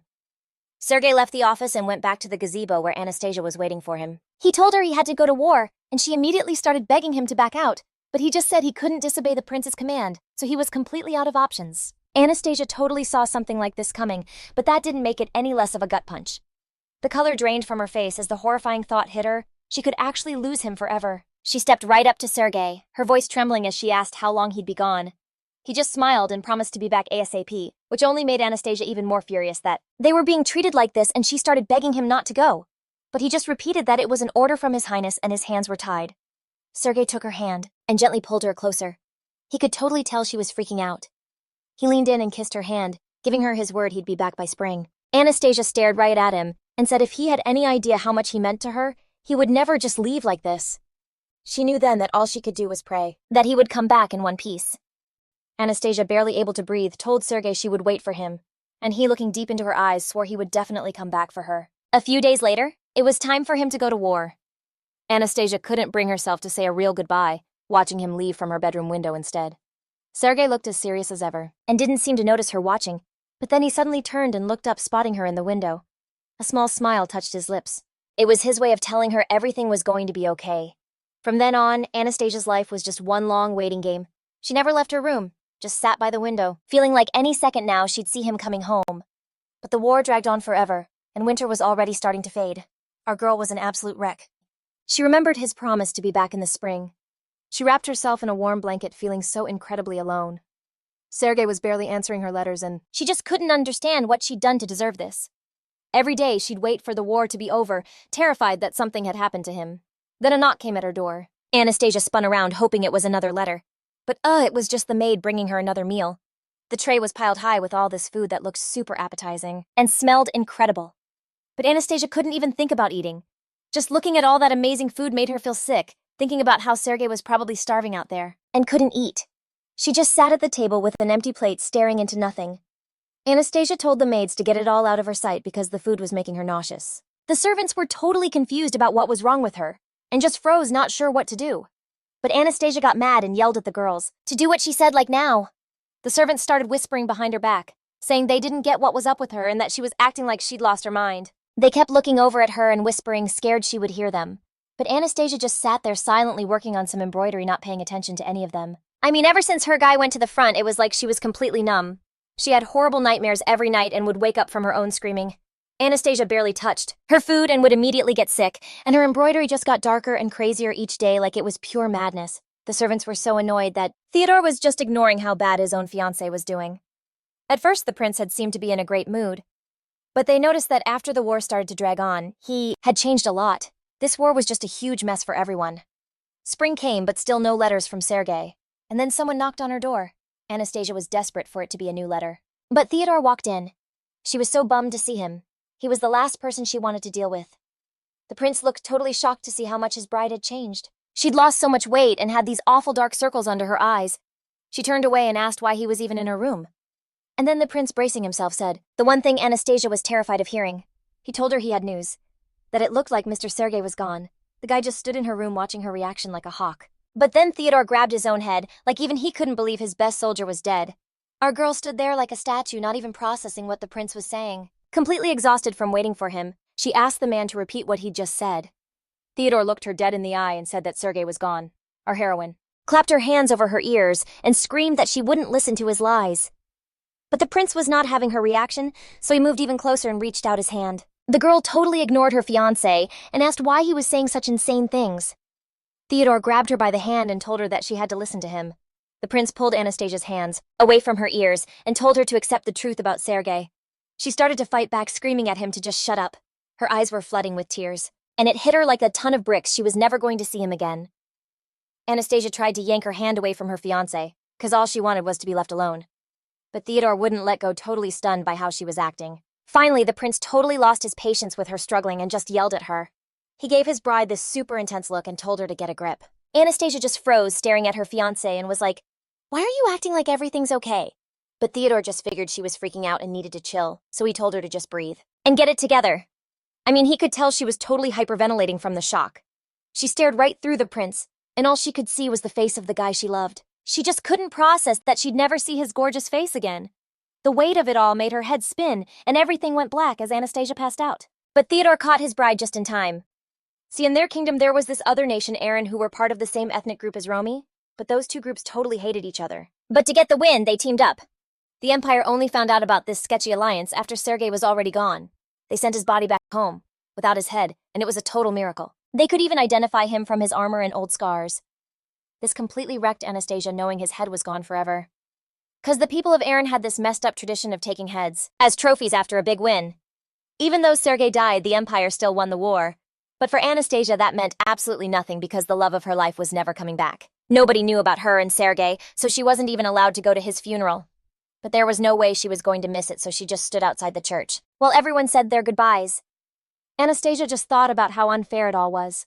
She wanted to say goodbye to Sergei so badly, but all she could do was cry, literally doubled over in pain as the church bells rang. She screamed inside her head that it would have been better if she'd never met him, never known his gorgeous face.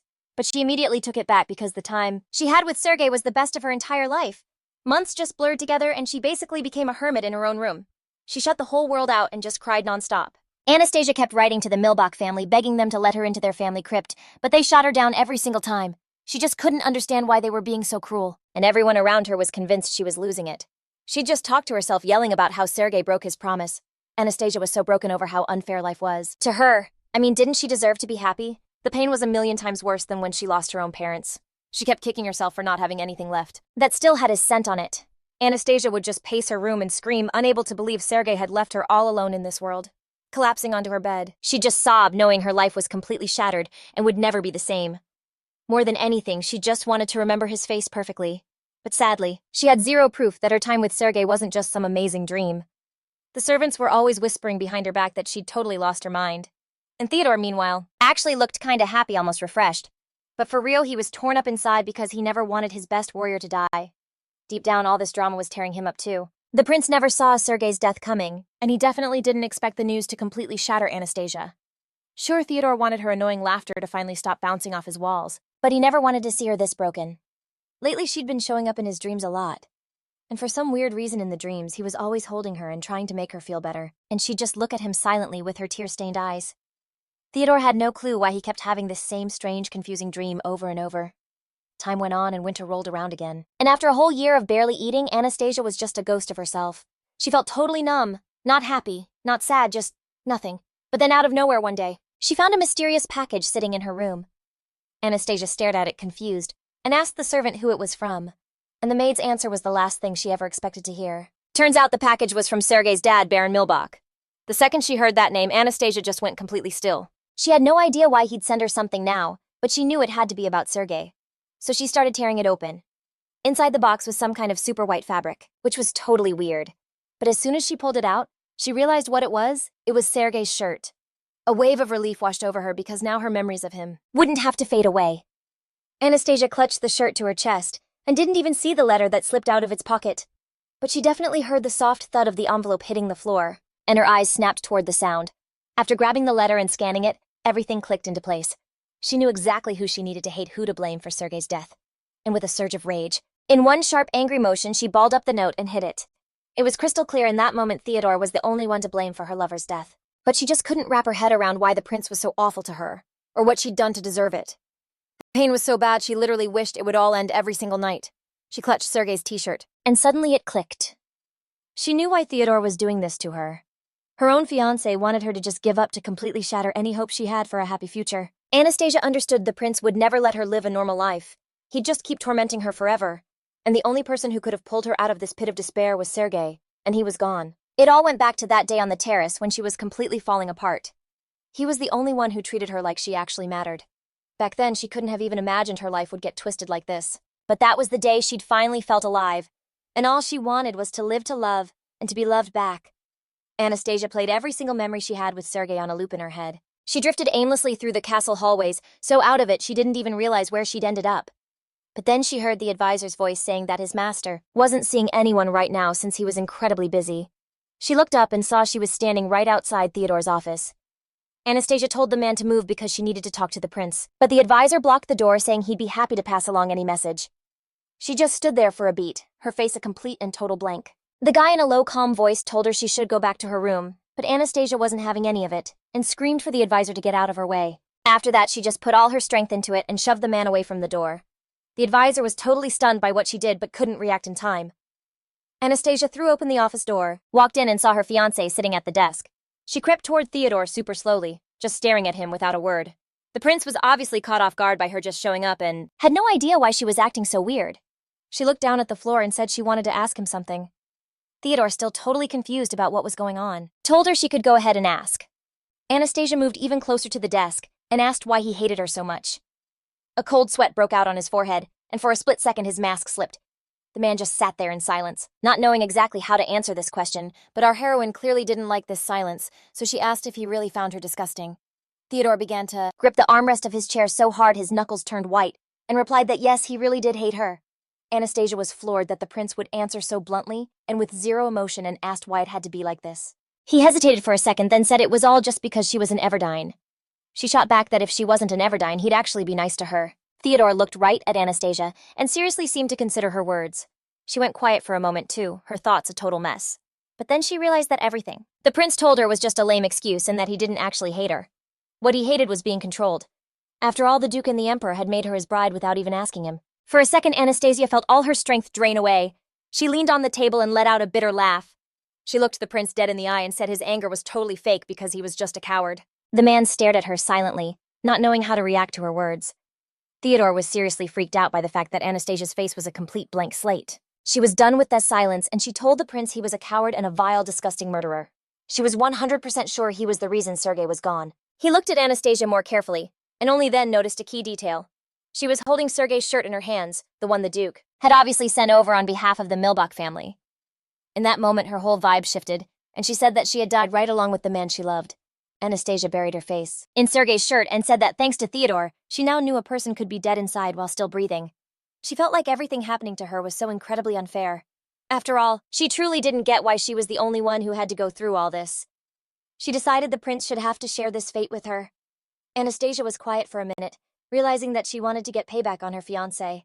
And then she looked at him with this wild, unhinged look in her eyes and said that Theodore would fall in love one day, and when he did, she would take that person away from him. She promised she'd make it happen, whether she had to poison his new love or push them from a roof. The prince better not doubt her for a second, because she would get rid of his beloved no matter what it took. The girl slowly moved toward her fiancé and gently touched his hand, then whispered in his ear in a sickly sweet voice that he should go fall in love with someone real soon. Theodore felt the cold promise of revenge start to tighten around his throat. Anastasia said that you know what they say, love just burns brighter when there are obstacles. She leaned in closer to the prince and whispered that this is exactly what went down with Sergei. Like every single time Theodore tried to keep her away from her guy, or when her uncle freaked out on her and threatened to basically erase her, even take her name. And every time people were whispering behind her back, her love for Sergei just got stronger and stronger. And Anastasia just knows it's gonna be the same deal with Theodore. After thinking this, she slid her hand over his and told him to hurry up and fall for someone. Because then he'll be super happy, and Anastasia will be right there smiling between them. And right when his love is at its absolute peak, she's gonna take his new favorite person out of the picture. Permanently. Theodore stared at the floor, trying with all his might not to look at her, but she wasn't backing down. She told him straight up she'd make him feel the exact same pain he made her feel. And, for her revenge, Anastasia is ready to play whatever part she has to. Everyone will just think the jealous fiancé took out the groom's side piece. After all, she's about to put on a show for everyone of how crazy in love she is with Theodore. She said her revenge plan will even make people feel sorry for her. So yeah, starting now she's faking being head over heels for her fiancé every single day. But for real, she hates the prince so much she can't even stand to be near him. But he's the only one who'll know how she really feels because everyone else is going to totally buy her in love act. Anastasia wasted no time and started her act immediately, basically following Theodore around like a shadow. You could tell the prince was getting annoyed, but he didn't say anything, just gave her these silent looks sometimes. Most of the time her face was totally blank, like zero emotion. But the second their eyes met, bam, she'd flash this super sweet smile. Anastasia was always watching her fiancé so closely, trying to figure out what was going on inside his head. And anytime he'd look up, she'd whisper these lovey-dovey things to him. For the prince, this whole show was just super weird and totally bizarre. But to everyone else, it looked like she was seriously in love with him. One night, the maids were doing laundry and gossiping about how Anastasia had completely lost it. I mean, she was acting like Sergei never even existed. And this was after everyone knew she was crazy about him. The maids knew Sergei had a bad boy rep, but it seemed like he was actually different with Anastasia. And honestly, their relationship was good for everyone because while the night was still around, the servants could actually relax for a second. Our girl was happy, totally wrapped up in her relationship, and stopped lashing out at the maids. But now they were all scared of Anastasia again and had no idea what she was going to do next. The second the maids heard voices in the park, they shut up and just kept washing. Meanwhile, Theodore was in the living room during dinner, just tapping his fingers on the table. The guy was totally stressed because he got a letter that he knew Anastasia read. It was from some random person, but the prince figured that it was either the Duke or the Romitz family themselves, the same ones he'd paid off. Theodore was so mad because he'd spent a ton of money to cover up the fact that he was behind Sergei's death. In exchange for them keeping quiet, the prince had left the Romitz family alone, hoping he could use them for something later. He knew they could all be useful to him in the region.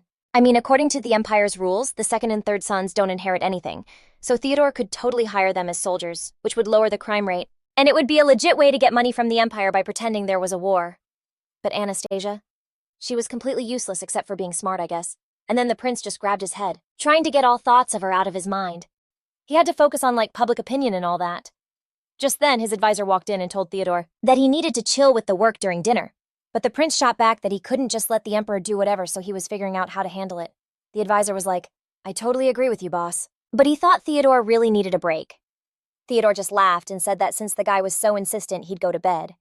But before he left, the prince told his advisor to handle all the payments and food distribution based on the harvest. While the dude was still reeling from getting a mountain of work dumped on him, Theodore just casually walked down the hall to his bedroom. The prince realized he was actually exhausted and was so done with the day. Then his bedroom door opened, and out walked the last person on earth he wanted to see. It was Anastasia, and he got super flustered when he saw her. She was wearing this see-through nightgown where you could totally see her underwear. She walked right up to Theodore, brushed his cheek with her hand and said he didn't look so good. Then Anastasia giggled and was like she'd been waiting for her fiancé for so long she almost passed out. Theodore just stared at her, really trying to figure her out, and asked what she was doing in his room. She just took his hand and said that she was his fiancé, so she had every right to wait for him there. After that, Anastasia pressed herself even closer to him and let out this super cheerful laugh. The guy had literally no clue what was going on or why she was acting so weird. The girl. She put on this totally offended face and was like, "You don't even care, do you?" But Theodore was so not buying it, so he just kept a complete poker face. I mean, the prince knew her whole act was just a bunch of fake drama. Anastasia looked right at him, saying she just wanted to spend way more time with him. But all those words meant nothing to Theodore, so he just stood there in silence for a minute. But he couldn't take it anymore, and finally told her to cut the theatrics because everything she was saying was a total lie. He gave her this super intense look, really studying her, and thought to himself that when she smiled like that, he sometimes actually started to think she really loved him. Right then, Theodore totally froze, realizing she was literally all he ever thought about. It freaked him out. The prince just stopped telling himself he was just tired and needed to crash right now. So he immediately snatched his hand back from Anastasia's.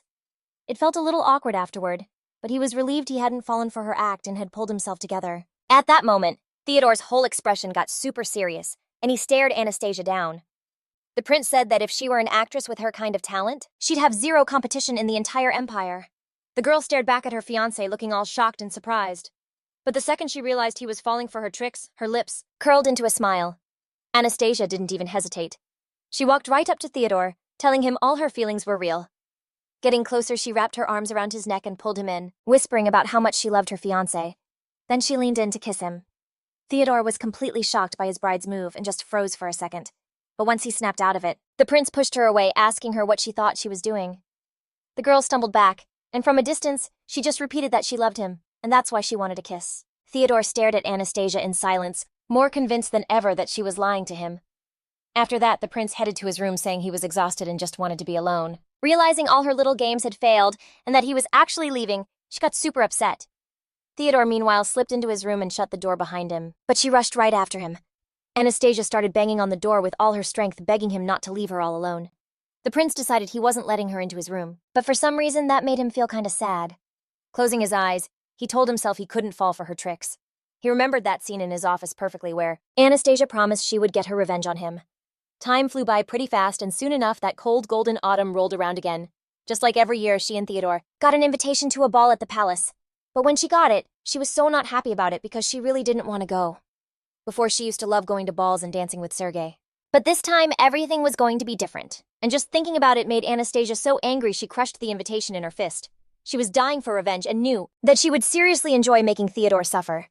She was ready for anything, so at the ball she had to show everyone just how much she loved her fiancé. She daydreamed about the day when she would finally get to see the pain on the prince's face.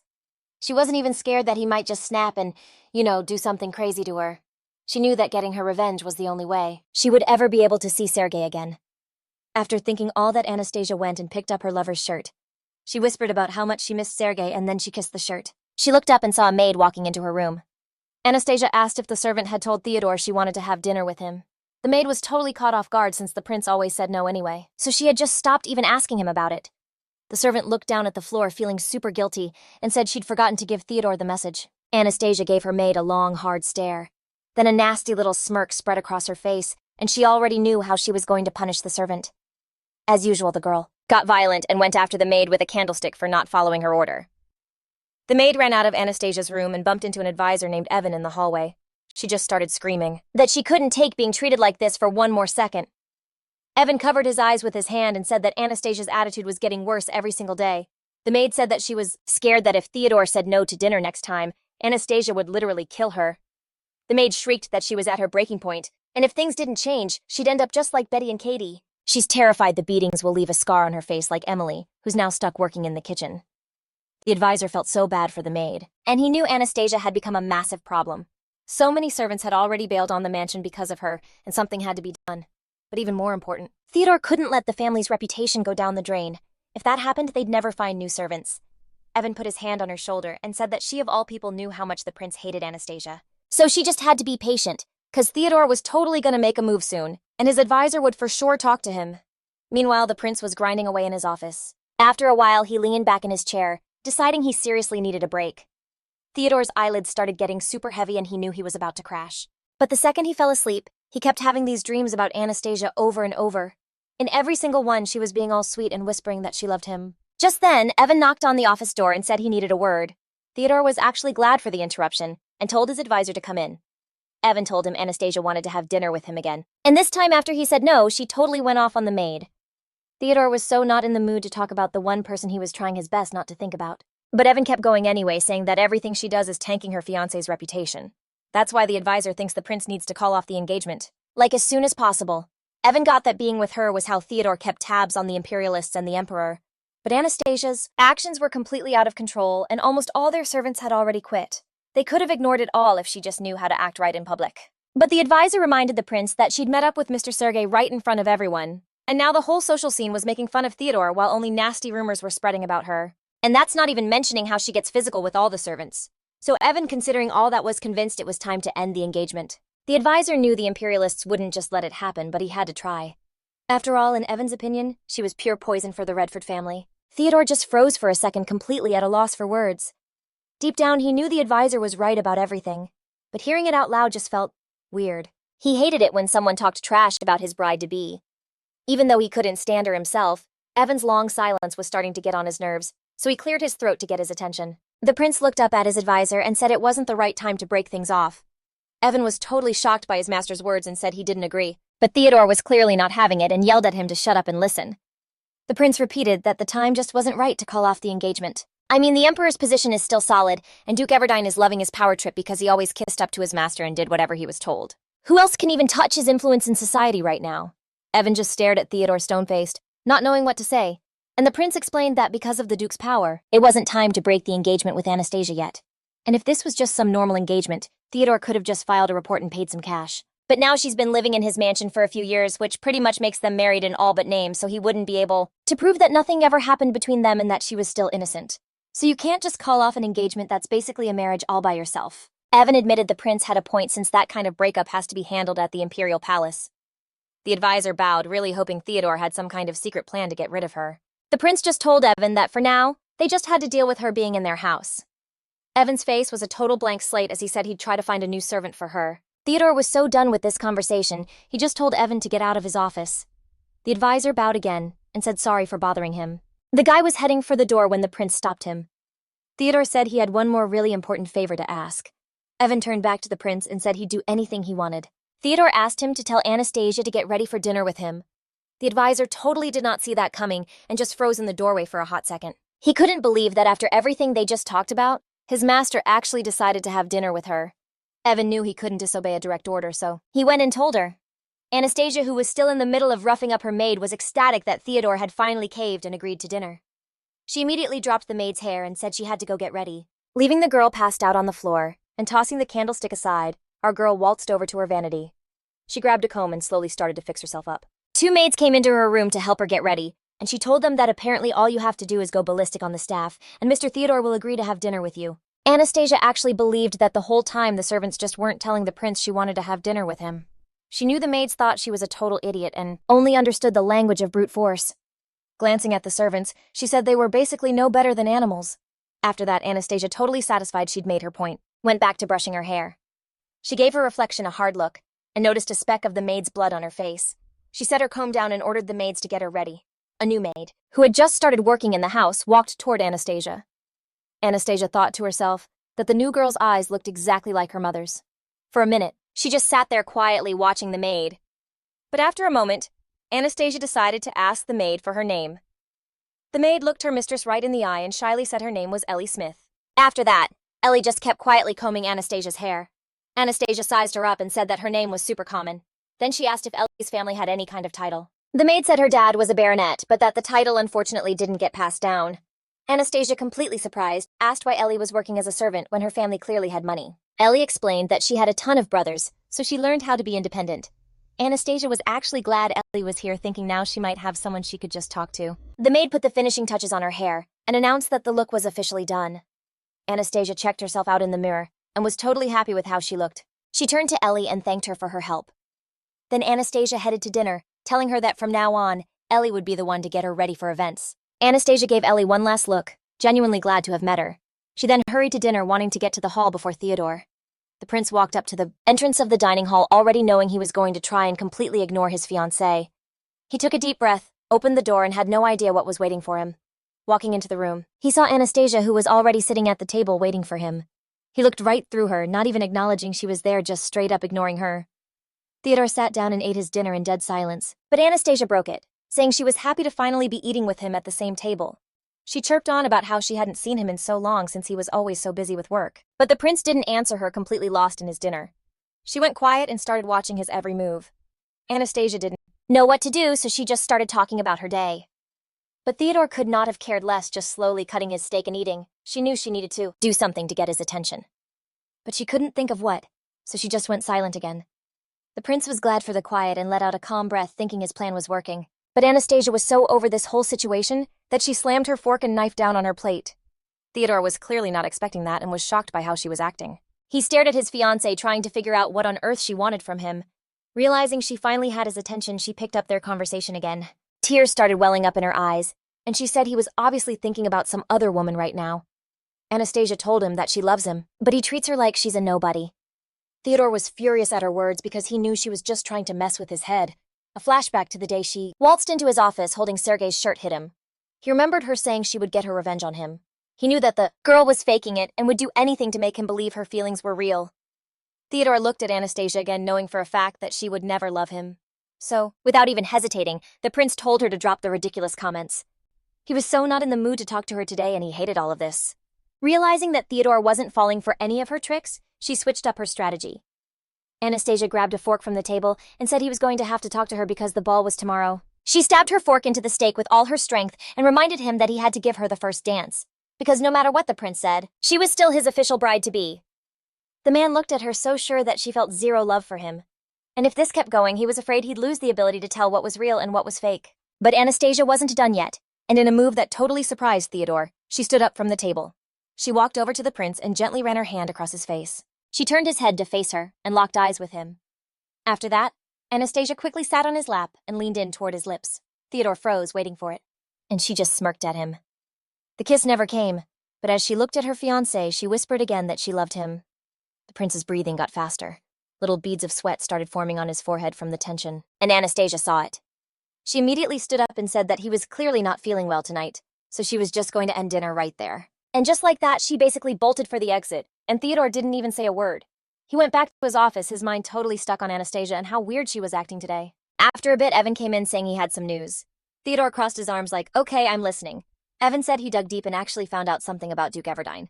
But since the guy's basically protected by the Emperor himself, the whole thing was a total nightmare, especially trying to get any dirt about what happened to Theodore's dad. It turns out the shadier the whole thing is, the fewer details you can find. After his dad was taken out, all the info on the case just like magically disappeared, and nailing the Duke for what he did by the book is going to be super hard, almost impossible. But if they tried another angle, they might actually pull it off. The prince gave Evan a look. A really intense look, and asked what he was cooking up. His advisor shot back that word on the street is Duke Everdine is hooked on something. Theodore tried to process the info he just heard, not totally buying it at first. But Evan quickly promised the prince it was 100% true, saying he got it from totally solid sources. Theodore stared at him dead serious, already mapping out his next moves in his head. His advisor said the Duke was always a wild card, and after the last prince's death, it only got way worse. Evan then went on, his voice filled with rage, saying he'd never forgive that scumbag Everdine, and that he thinks everyone with that name deserves to be wiped out. Theodore thought to himself that he hated their family just as much as Evan did. But for some reason this time he couldn't get on board with his advisor. The guy then got a grip and asked what kind of substance they were talking about. Evan told him it was salium, since the supply had been way up in the last few years. Theodore knew about the plant. Plenty of people had messed with it. The thing is, salium is usually used for medical stuff because it has a super relaxing effect. The prince knew that if someone was using the herb for other reasons, things could end really badly. I mean, you get punished for that, and best case scenario, you're sent to do hard labor, and worst case, you're literally getting burned alive. Theodore's mind raced, trying to figure out how to perfectly set up the Duke. But first he asked Evan how Everdine was taking its seeds or leaves. His advisor was like, leaves, and they both knew that might not be enough. The prince also asked what kind of dose the Duke was using. Evan said it was for sure about 15 ounces over the last 6 months. Theodore said that even if they reported it, that amount was still within the legal limit. But they could try mixing it with tobacco leaves to secretly up the amount he was using. The prince said that they would have to be super sneaky so they wouldn't get caught. To do it, they'd need to bribe the suppliers and start slowly swapping the psyllium leaves with something else. Something that gets you hooked fast, and has leaves that look a lot like tobacco. Because they had no way of knowing if the supplier would rat them out or double-cross them. The next night came, and Theodore and Anastasia arrived at the imperial ball. The prince looked over at our girl and realized that if he destroyed the Duke, she was going down right along with him. Theodore thought to himself that his one big wish was finally about to come true. But for some reason, he didn't feel any happiness from it. And honestly, he just felt kind of sick. While he was lost in his thoughts, the music started up, and he and Anastasia started to dance. From the outside, they looked absolutely perfect together. The way they looked at each other, you'd think they were completely in love. While they were dancing, Theodore's eyes accidentally met hers, and the girl so shyly but also so sweetly whispered that she loved him.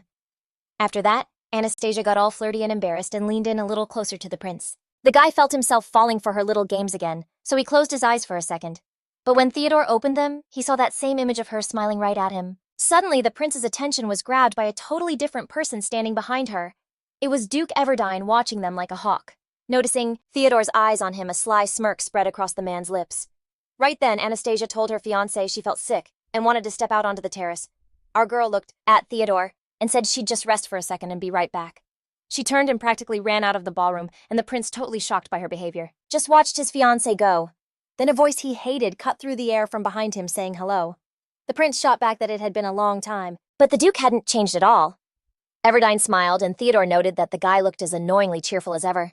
The Duke looked at the prince and said that he was just young at heart. That's why he looked the way he did. But then the guy added that it was all thanks to Theodore because he takes such great care of his people. Everdine decided to change the subject and said that it looked to him like the prince and his niece were growing a little distant, and that maybe he could step in and have a little chat with her as her uncle. But Theodore, hearing this, just smirked. The Duke wasn't backing down and was all, "I'd do anything for the family from the bottom of my heart." But the prince clapped back, saying that was a pretty bold thing to say for a guy who wasn't even Anastasia's dad. The guy insisted he treasured her like she was his own daughter. He claimed Anastasia was just a little shy about her feelings for her fiancé and, their whole vibe. Theodore thought all this fake concern was hilarious, so he just smiled. But the Duke kept going, reminding the prince that the girl had lost her whole family, and that he, as her guardian, was super worried about her health. Everdine was like, Anastasia showed up at his house as an adult, so she never got a proper upbringing. He admitted she's a dead ringer for her mom, insanely beautiful. But then was like, that's pretty much where the good stuff ends. The Duke quickly tried to backtrack, saying he didn't mean she was awful at everything else. But he totally thinks our girl could use some lessons in manners. And since his place is right next to Theodore's, he was thinking of having Anastasia over just to, connect with her more and to handle her upbringing. The prince just stood there silently staring at the guy, not giving him any reaction. After that, the Duke got this nasty little smirk on his face and asked Theodore if he was really going to say no to him. The prince just turned away without a word, trying to ditch Everdine. But the Duke was obviously not having it, so he super quickly grabbed Theodore's arm. The prince spun around and the guy was like, "Are you seriously not going to answer me?" Theodore gave Everdine a hard look, having no clue what answer he even wanted to hear. So without thinking, the prince just yanked his arm back. For some reason, the Duke's whole offer was seriously ticking Theodore off, and he really wanted to shut him down. But the prince didn't really have a good reason to say no, so he just told Everdine to do whatever he wanted. After saying that, Theodore spun around and really quickly started to get away from the Duke he totally despised. He shot one last look at the guy, still not getting why he even brought any of this up. And the Duke, who was obviously thrilled with the prince's answer, just smiled and watched him go. Theodore realized he was completely drained and just wanted to find Anastasia ASAP so they could go home. The prince scanned the room really carefully, not getting where our girl had disappeared to. But then he spotted the terrace and remembered she'd gone out onto the balcony. He slowly walked over, opened the door, and called Anastasia's name, but then he saw something awful that totally freaked him out. Our girl was at the railing, leaning almost all the way over the edge of the balcony. She didn't even see Theodore, and was just standing there completely still right on the very edge. The prince was terrified for Anastasia, so he screamed her name. He bolted over to our girl, super fast, and yanked her arm. She didn't even have time to react, and was totally shocked by what Theodore did. The prince, his voice completely filled with panic, asked if she was for real about to jump. Anastasia, who was still trying to process what just happened, just stood there silent for a second. But he was obviously not okay with that, so he asked her again. Our girl's mouth dropped open, half in shock and half in fear, and she rushed to tell her fiancé that she was not trying to jump. She'd just dropped one of her favorite earrings and was just trying to spot it. Theodore let out a huge breath, realizing he'd gotten it all wrong, and Anastasia just froze totally silent, trying to wrap her head around the whole situation, in her head. The prince looked down, probably so he wouldn't have to see the confused look on her face, and turning away, he told her they were going home now because he was tired. Anastasia didn't say anything back to her fiancé, and just followed him in silence. When she got home, she kept replaying the balcony scene in her head, and couldn't figure out why Theodore was so worried about her. The girl figured maybe the prince was just scared that if his bride-to-be offed herself at the ball, it would totally ruin his reputation. Anastasia never did find the other earring, so she just put the one she had left in its box and tucked it away. Right then, Eli came into her room and asked if she was ready to go to the Duke's house. Anastasia replied that she was. But the maid could tell something was up with her. Our girl admitted she was just stressed because she had no idea why they even wanted to see her. Ellie said that she was positive it had to be for something good, but for some reason Anastasia had a bad feeling since she'd literally never been invited over for anything nice. The maid said that she promised our girl that this time things would be different. And Eli also said that when Anastasia got back, she'd make hot chocolate and hang out with her. So the next day, our girl headed over to her uncle's mansion. Even though Eli tried to convince her it would be about something good, she knew better than anyone that was basically impossible. So she totally dragged her feet on the way to the doors of the Duke's office. Taking a deep breath and bracing herself for whatever was coming, Anastasia pushed the door open. Walking into the office, our girl said she was there because her uncle had called for her. That's when she saw the Duke was sitting there with some random girl. Anastasia felt some very strange and sharp smell, and it clearly smelled like drugs. Our heroine was scared. Did her uncle really intend to force her to smoke this stuff with him? Fearing all this, the girl timidly asked what the Duke wanted from her. The uncle was in no hurry to answer, so he picked up the pipe, smoked, and calmly blew out the smoke. Then he slowly turned his head and looked at Anastasia, asking if she had already spent the night with Prince Redford.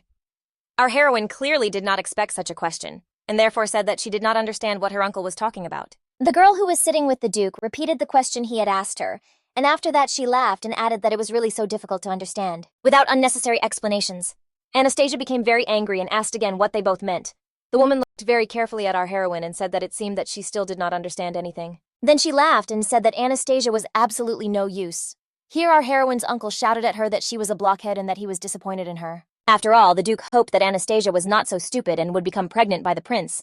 But he realized that he had overestimated our heroine, and she was just a talentless woman who could not seduce a man. Anastasia clenched her fists in anger and said that even though she was an orphan without a proper upbringing, she was still the daughter of an aristocrat, and she at least knows how humiliating it is to be in such a relationship with a man before marriage. Moreover, she did not want to enter into this relationship with Prince Redford because she did not love him. Our heroine did not understand how she deserved such disrespectful treatment, and she said that taking into account the words spoken by the Duke, the girl concluded that for him, she was something like a prostitute. After these words, a dead and prolonged silence hung in the room. The expression on Anastasia's face showed that she was very angry with her uncle. Meanwhile, the Duke and his friend looked at our heroine with great surprise. And then her uncle said that the girl was saying some very strange things. After all, in his opinion, Anastasia is absolutely no different from a prostitute. Our heroine was very shocked by what she heard from her uncle. Then a girl approached Anastasia and said that she would now dispel her misconceptions. After all, our heroine is nothing more than an expensive prostitute from whom they bought her body. And all this was done in order to contain and control Prince Redford. The stranger looked at Anastasia and asked what else she suggested calling someone who sells their body. Our heroine got tired of hearing all this, and so she shouted that all this was not true. But the girl looked at Anastasia and said that she was sure that she was no longer a virgin. Here our heroine clenched her fists in anger and said that she was still innocent. But the stranger only grinned and said that in the end, Anastasia would spend the night with the prince.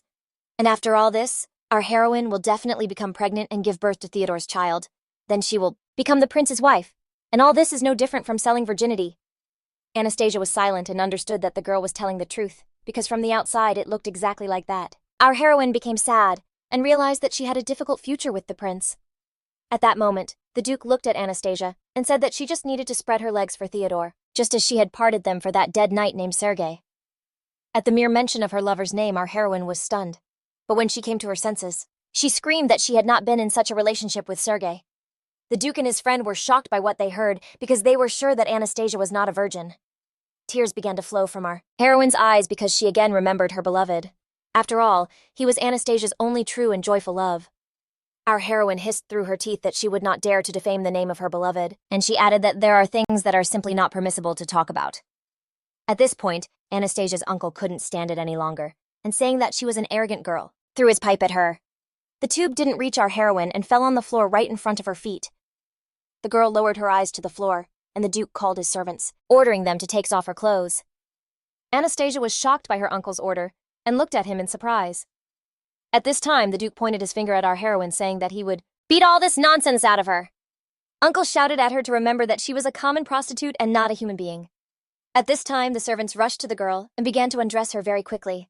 The Duke was literally screaming at Anastasia, reminding her who was in charge, as she was forced to stand there completely exposed in front of her uncle and his friend after the servants had taken everything off of her. The girl stared at the Duke totally horrified, like why was he even doing this to her? But then it hit Anastasia, these people literally didn't even see her as human. After the absolute nightmare at her uncle's house, she just got into the carriage and went home. The whole ride our girl kept replaying the entire messed up situation in her head.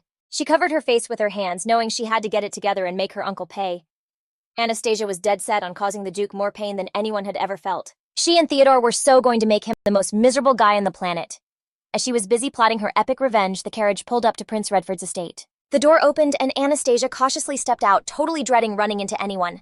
She just wanted to erase this entire day from her memory like it was some horrible nightmare. She dragged her feet toward the front door, her steps slow and shaky. The absolute last thing Anastasia wanted right now was to see or talk to a single soul. She knew Eli was probably supposed to meet her, but when she saw no one was there, she let out a huge sigh of relief. A tiny smile even touched her lips, knowing she'd managed to slip in unnoticed. All Anastasia wanted was to just get to her room, right now before anyone saw her. And then of course Eli popped up behind her saying she was so glad she was back. The maid came closer with a smile explaining she hadn't quite made it to the carriage in time. Anastasia just looked Eli up and down, and seeing her messy appearance said she should have pulled herself together before presenting herself. The maid was clearly blindsided by that level of harshness and immediately asked for forgiveness. Anastasia said she'd let it slide this one time, but next time she wouldn't be so generous. Eli just followed her mistress into the room, adding that no matter what she was happy she was home. The girl gave a big smile and promised to go heat up some hot chocolate for her.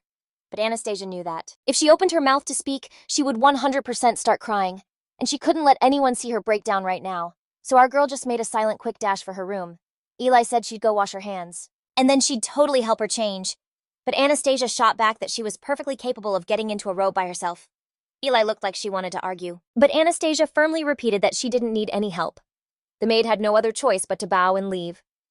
Anastasia slipped into her room, shut the door, and instantly felt a pang of guilt for being so mean to Eli. She let out a long breath, thinking the whole ordeal was finally over and she could change in peace. But just then, the door flew open and Eli rushed back in, saying she had an urgent message. The maid's eyes landed on her mistress's back, and she froze in absolute horror. There wasn't a single inch of unblemished skin. It was covered in raw scratches. Eli couldn't help but let out a horrified gasp, immediately clamping her hands over her mouth. Anastasia felt awful for scaring her and just told her to leave. But Eli didn't budge from her. Spot and asked where on earth Anastasia got those wounds. Our heroine just replied that it didn't matter. At that moment, the maid quietly pulled the door completely shut.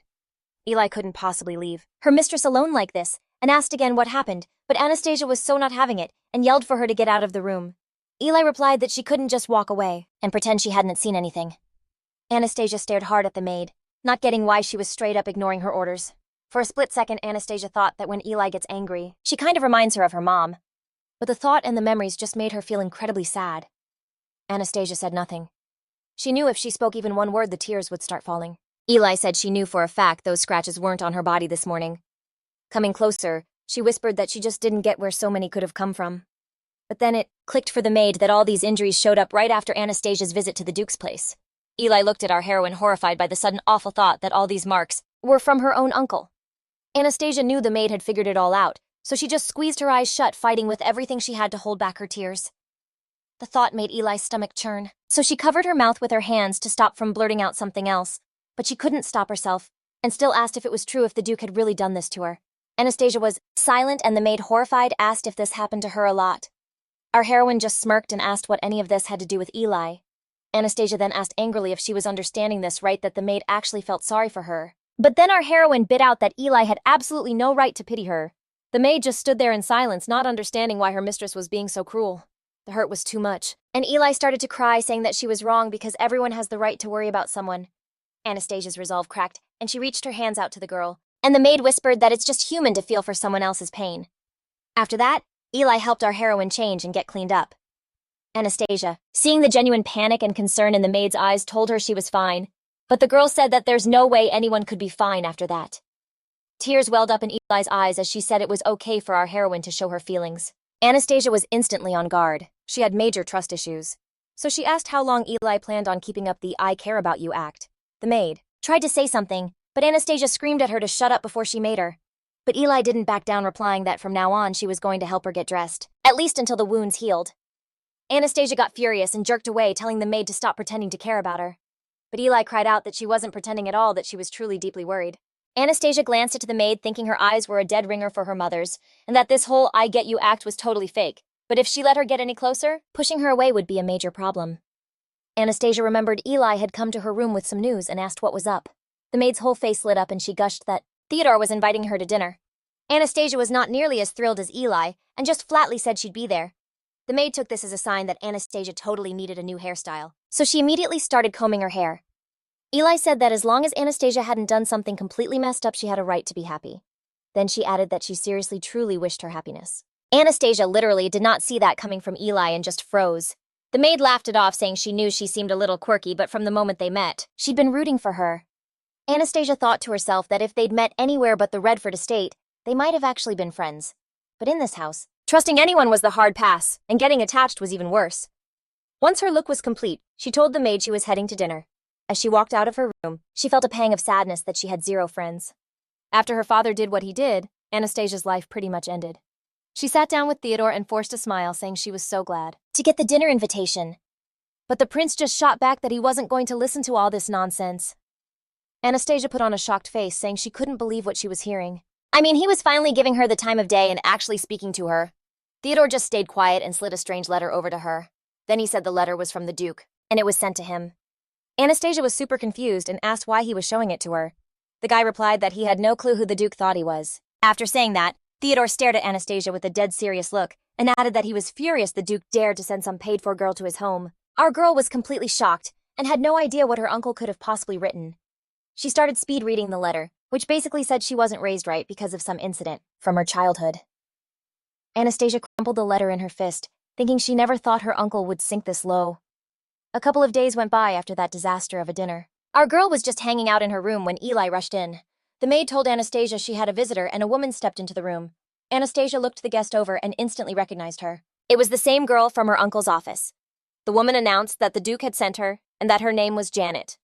Both Eli and Anastasia were totally stunned by her sudden appearance. Janet said she was glad to finally meet her for real. The guest then dropped the bomb that from now on they'd be spending a whole lot of time together. Anastasia was not feeling this meeting at all and ordered Janet to get out of her room. But the girl just said that unfortunately she couldn't leave since she'd already cashed the check. Our girl ordered Janet to stop talking trash and get out immediately.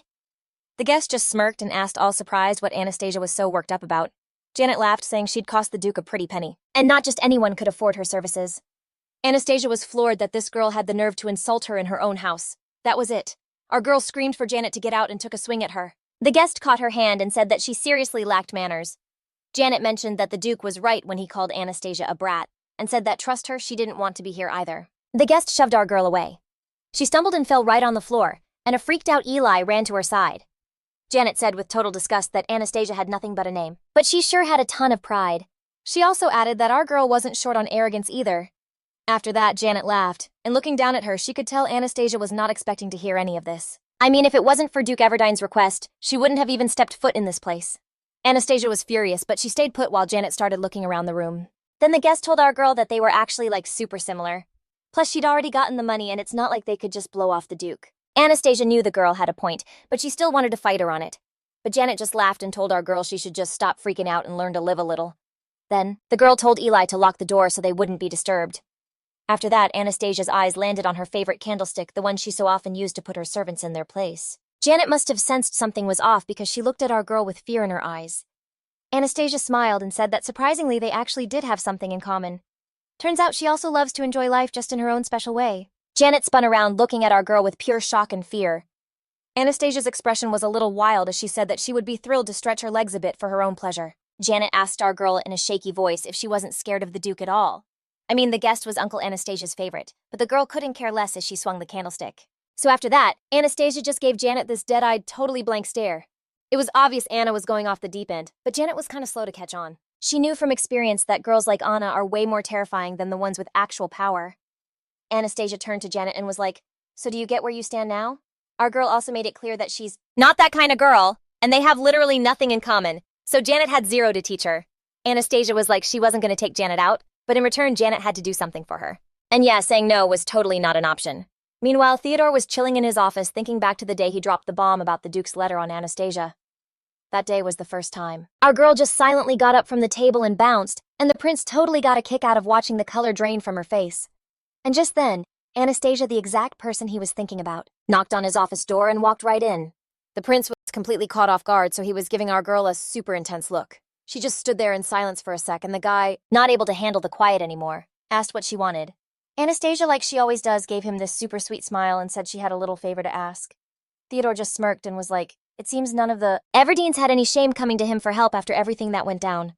Our girl didn't even argue, just said that if that's what he thinks, then it must be true. The guy said he hoped she wasn't about to pull another dumb move.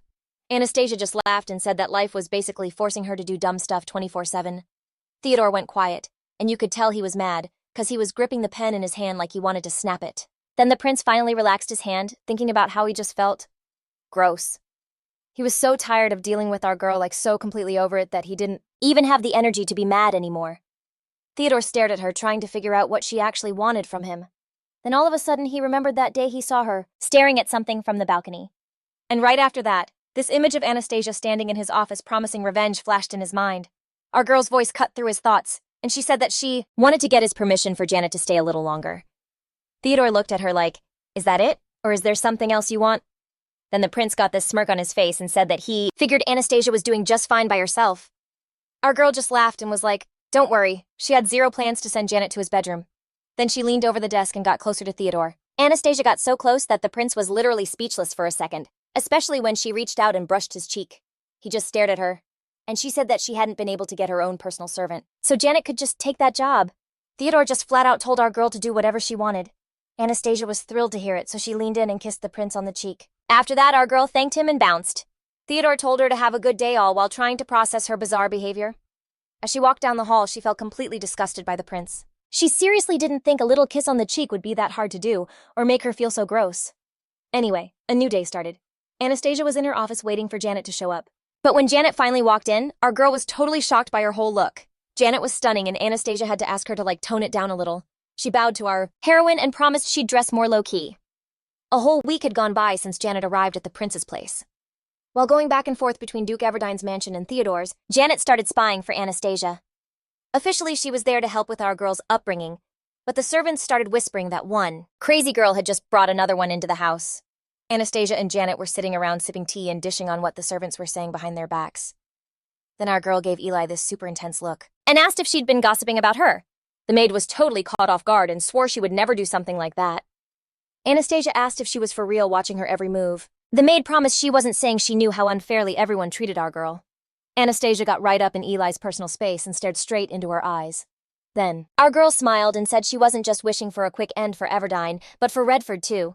The maid was totally floored and just stared at Anastasia, completely shocked. And our heroine went on about how both of those families totally ruined her life. Like there was no hope left to even talk about. They just kept dragging her deeper and deeper into misery. Because, as far as Anastasia was concerned, those two families had turned her life into an actual nightmare. Our girl said she didn't even have to do anything. She could just sit back and watch them destroy each other. Eli was still shook by all this, and Anna looked right past her to Janet. Anastasia turned to her and asked what they should do to bring both guys down. Janet said that now was probably the perfect time to stir the pot and make their drama even worse. Our girl gave Janet a long, thoughtful look and said that was a solid idea, and that she needed Janet to do something really big and important for her. Anastasia said it wouldn't be anything too hard, and that she'd just need to turn on the charm a bit. Our girl then added that honestly, she didn't think Janet could really handle much more than that anyway. The girl totally knew how much power Redford and Everdine were packing, so Anastasia needed Janet to drop a hint to the Duke about Theodore's whole situation. I mean, obviously our girl was like, who's gonna listen to someone with my reputation? But hey, maybe they'd get lucky. Then Anastasia dropped a bomb saying she knew the Duke was into some stuff and maybe, just maybe, Janet should start partying with him. But they'd have to get him on something way heavier than his usual fix.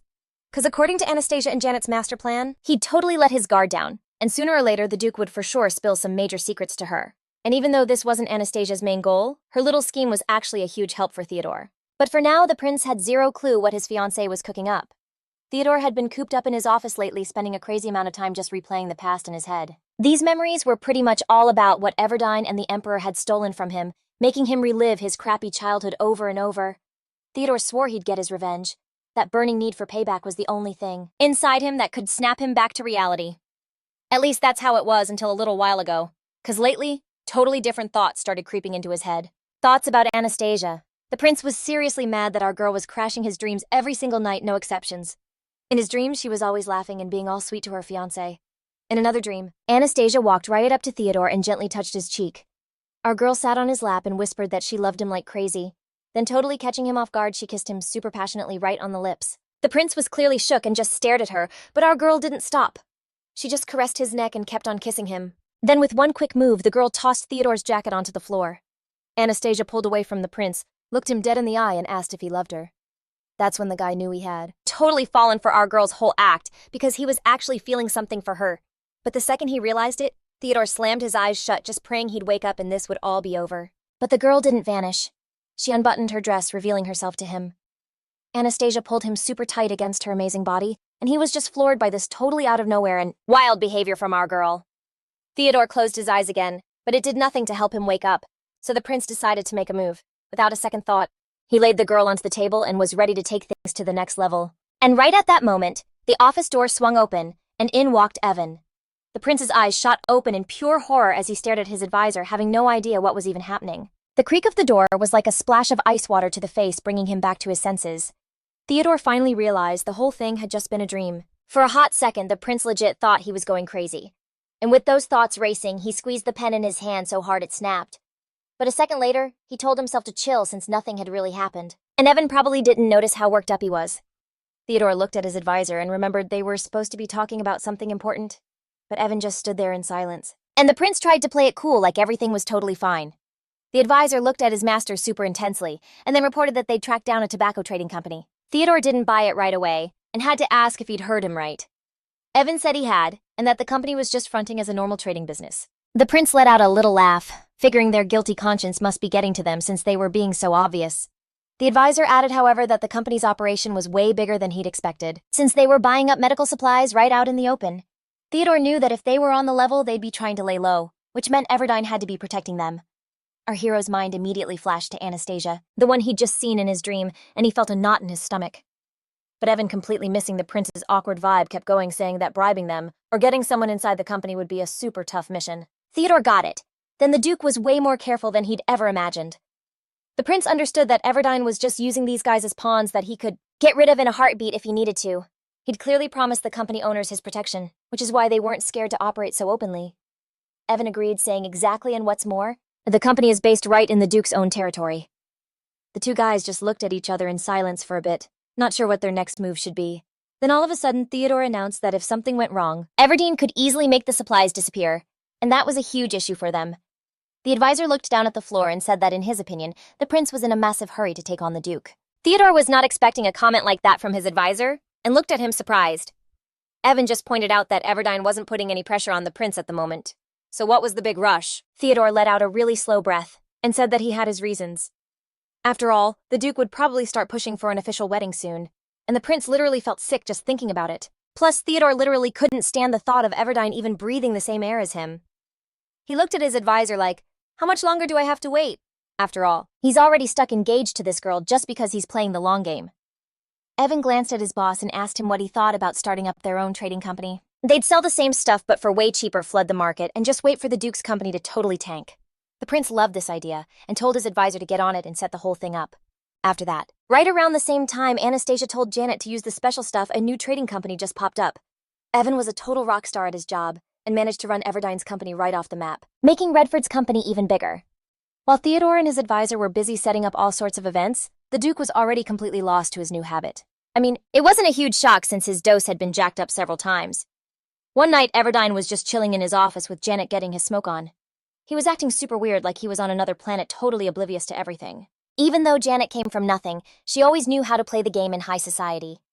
The girl once had to do some things she wasn't proud of to satisfy the Duke's sketchy hobbies, but because of all that, she managed to get his support and get away with more. Of course, you could hardly call it trust, which is exactly why he treated her like dirt.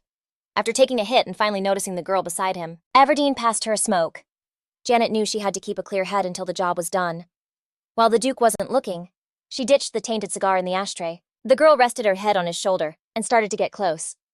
Janet thought to herself that the leaves and seeds basically had the same vibe, but the seeds were obviously way stronger and hit you a lot faster. She knew that if the Duke built up a tolerance, she'd have to bring out the bigger guns. Everdine was suddenly hit with a crazy burst of energy, and he got Janet's attention by pointing his finger at nothing in the air. The guy had this wild look in his eyes and said he was watching the candle flame. Then the Duke added that the flames were shaped like a woman's chest. And after saying that, he just burst out laughing like a total psycho. The girl thought to herself that the second this was over, she was getting as far away from this place as possible. Time passed. Fall rolled around and her uncle stopped hitting Anastasia up for visits. One evening, Janet came by to give our girl an update. She said the Duke didn't even need to be offered the stuff anymore, since he was asking for it himself. Anastasia said Janet was totally killing it because there was a fire on her uncle's land recently, and he was so out of it he didn't even realize what was happening. Our girl added that maybe the Duke would be out somewhere soon and accidentally spilled the beans. Anastasia's wish came true pretty quick. The Duke was using products from Redford's company and had absolutely no idea. Everdine's cash flow was shrinking every day, and the next year had some insane rainfall. The Duke's wife, getting a bad vibe, bounced from their mansion with her kid. The whole county fell into chaos, and the people who lived there started to bail too. Everdine went begging to the Emperor for a lifeline, but he got completely ghosted. After all, the Duke was clearly losing it, and could easily blab about all the shady stuff he knew. The Emperor didn't even think twice, and decided it was time to get rid of Everdine for good, and so the entire Duke family was immediately hit with a ton of charges. On the list was the brutal murder of the old Prince Redford, and for taking out a member of the imperial family plus all their other dirty deeds. The Duke was sentenced to death. Any family members the Emperor thought were in on the plot were executed right along with him, with the one exception being Anastasia, who wasn't involved. The girl was so relieved she managed to dodge the death penalty, even though she was technically one of them. One day our girl got into a carriage and headed to the place where her relatives were wiped out. All the Everdines sentenced to death were beheaded, and their heads were put on display for everyone to see. When the girl got there, she stared right at her uncle's head. The whole scene was actually horrifying, and most people couldn't handle looking at it. But seeing all this, Anastasia finally let herself have a good long laugh. Realizing that she was no longer in danger from her uncle, The girl took a deep breath of relief.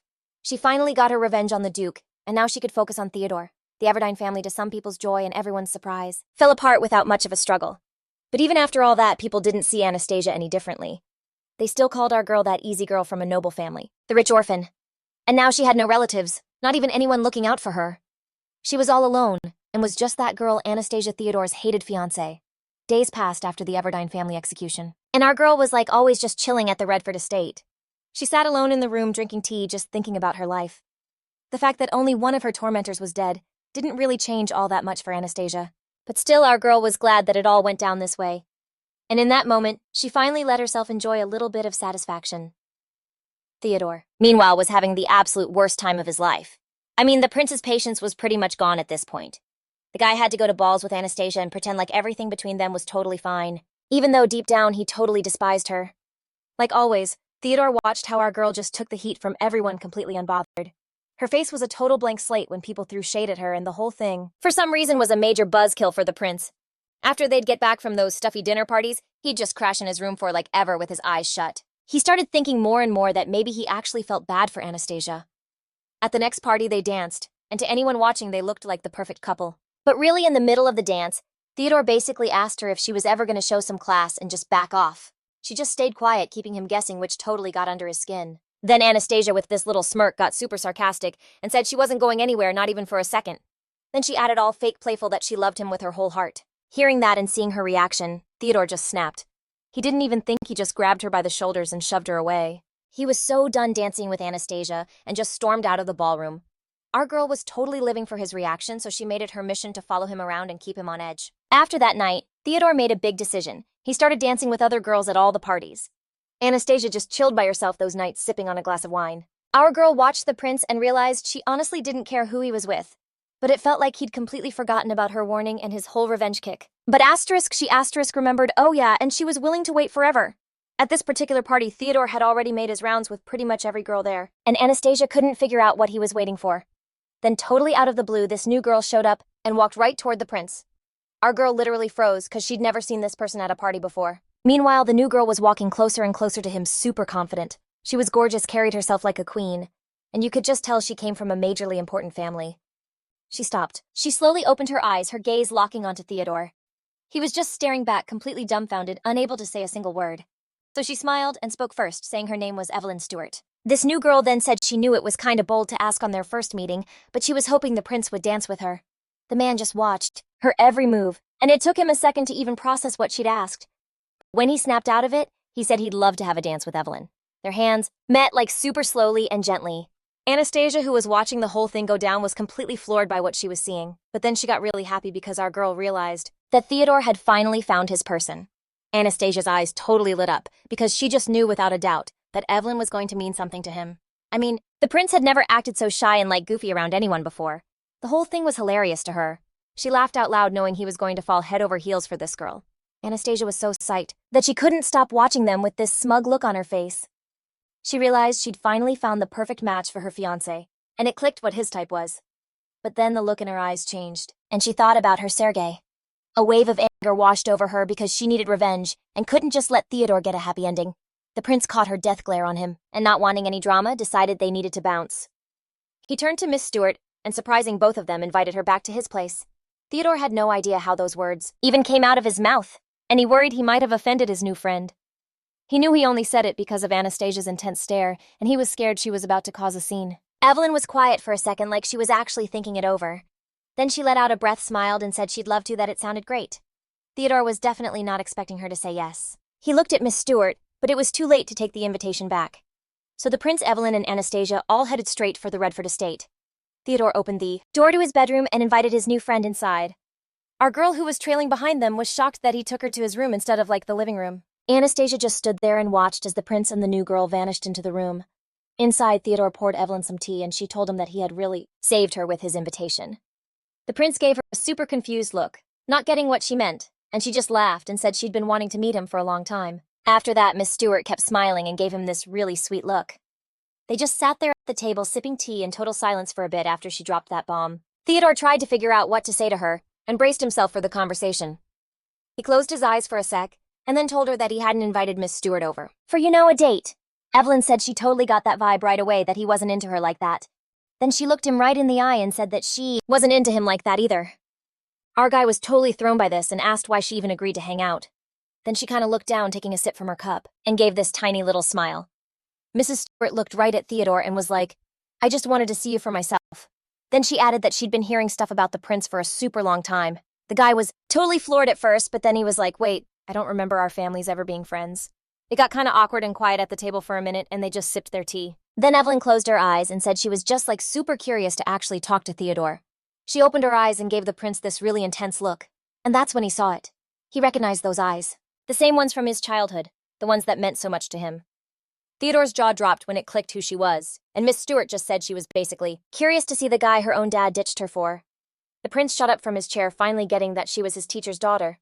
Evelyn just gave him this sweet, knowing smile, and her gaze got like more and more intense. Theodore's teacher was a total stand-up guy, a close friend of his dad's, and he always looked out for the kid.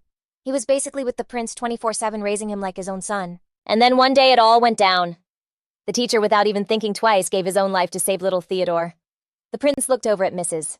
Stewart and it hit him she was the daughter of the man who saved him. She just smiled, knowing he'd figured it all out. Evelyn was like, "I never thought our first time meeting would be in your bedroom." Then she got this little smirk and added, "You're kind of a player, huh?" Theodore, totally not expecting that, jumped up and started trying to explain that he wasn't like that at all. And Mrs. Stewart just laughed, telling him she was just messing with him and was glad to see he was doing okay. Evelyn said it would have been a total bummer if she found the guy her dad died for all messed up. He didn't say anything. Like he wasn't happy, but at least he was healthy, which was the main thing. She took a sip of tea and kept a close eye on how Theodore was acting. So the prince asked Mrs. Stewart to tell him about her life, like where she grew up and everything. Evelyn just smirked and was like, "Why are you so curious all of a sudden?" Theodore kind of looked away and told her that his teacher used to mention her sometimes. Then the prince added that her dad never got into specifics about her, but he did say that he had a kid. Little Theodore was super curious and kept asking questions, but the teacher wouldn't even say if the kid was a boy or a girl, just that he was crazy proud of how much they looked alike. The prince just kept spilling his guts, and Mrs. Stewart just listened quietly with this little smile on her face. It was like he was trying to get rid of all the guilt that had been eating him up for all these years. So he added that he'd actually been looking for Evelyn this whole time for a bunch of reasons. Theodore admitted he didn't have anyone he could trust with getting back at the emperor, and that he really needed a friend he could be real with. The girl just looked at the prince, and he couldn't help but think that, wow, she really did look a ton like her dad. After he laid it all out there, Miss Stewart said she was glad he finally got that off his chest and told her everything. Evelyn said she would have been pretty ticked off if Theodore hadn't even known she existed. But like, it's no surprise the prince couldn't find her, since he didn't even know if he was looking for a guy or a girl. Plus, she grew up in a surprisingly good situation, and she was never raised like she was some teacher's daughter. Theodore was totally shocked by this and asked what Mrs. Stewart was talking about. Evelyn explained that her dad's enemies were seriously nasty people, so she was given to some knights to be looked after. This all went down right after she was born, and they sent her out west to where the knights' village was. The prince totally freaked because he knew exactly who owned all the land in that area. Mrs. Stewart smirked when she saw the look on his face, and she basically confirmed what Theodore was thinking, that she was sent right into the Ever family's territory. But plot twist, it ended up being even safer there. And in the end, nobody ever found out she even existed. The girl said that her dad was obsessed with bloodlines, so he couldn't just hand over a noble's daughter to some regular folks. Whenever her dad had free time, he'd visit Evelyn with presents, and she totally lived for those moments. But then before she was even grown, she got adopted by Baron Stewart's family, who owed her dad big time. Evelyn added that she'd had a pretty chill life with zero worries, so Theodore didn't have to stress about her. She said that the ones who make it through are the winners, so she figures that she and the prince basically won. After all that talk, they just sat there talking for ages, and you could totally see a friendship starting to bloom between them. When they were leaving at sunrise, he told Mrs. Stewart that he owed her dad a huge debt, and added that he wanted to pay it back to Evelyn by taking care of her from now on. She was not expecting that at all, and looking right at Theodore, she told him to swear on his name. The prince looked Mrs. Stewart dead in the eye and gave her his word. The next morning, Anastasia woke up super early and decided to open the curtains to let some sun into her room. So Anastasia totally spotted her fiancé with his new little friend. Realizing they'd been hanging out this whole time, she gave them the most sarcastic smirk ever. The next day, the gossip mill was churning. The staff was whispering about some girl in their master's bedroom last night. One of them was like, "No way, I hope it wasn't Anastasia." But her coworkers were quick to spill the tea, saying it wasn't her but the Stewart girl who apparently didn't sneak out until the sun was up. Jaws literally dropped. Everyone thought she was supposed to be from a respectable family who wouldn't, do that before a wedding. But nope, they knew the deal. The two of them spent the entire night together, all while his fiancé had no idea. The maids were all thinking the same thing. This was it. The engagement was so over, and Anastasia was about to get kicked to the curb. Meanwhile, Anastasia was just chilling in her room with Ellie getting ready for the day. She casually asked Ellie if she'd seen the woman who went into Mr. Theodore's room, then added almost like an afterthought that she thought Mrs. Stewart was like really pretty. Ellie didn't even hesitate telling her she was way prettier than asterisk that woman asterisk. Anastasia just turned to her and was like, I don't know about that, but decided to just drop it. Ellie was secretly so relieved, because she would have defended her to the end, but Anastasia was thinking to herself that Evelyn's beauty was the kind that just took over a room. Anastasia let out a small, knowing smile and said she was pretty sure the prince planned on seeing a lot more of Mrs. Stewart. Then she asked Ellie, isn't it kind of hilarious an engaged guy getting a side piece? But her smile faded as she added that she wasn't one to talk. I mean, she was totally head over heels for Sergei and spent every spare second with him. Anastasia knew how it worked. No matter who messed around first, she'd be the one to take all the heat. But honestly, she couldn't bring herself to care. Her expression went dead serious. She knew what needed to be done.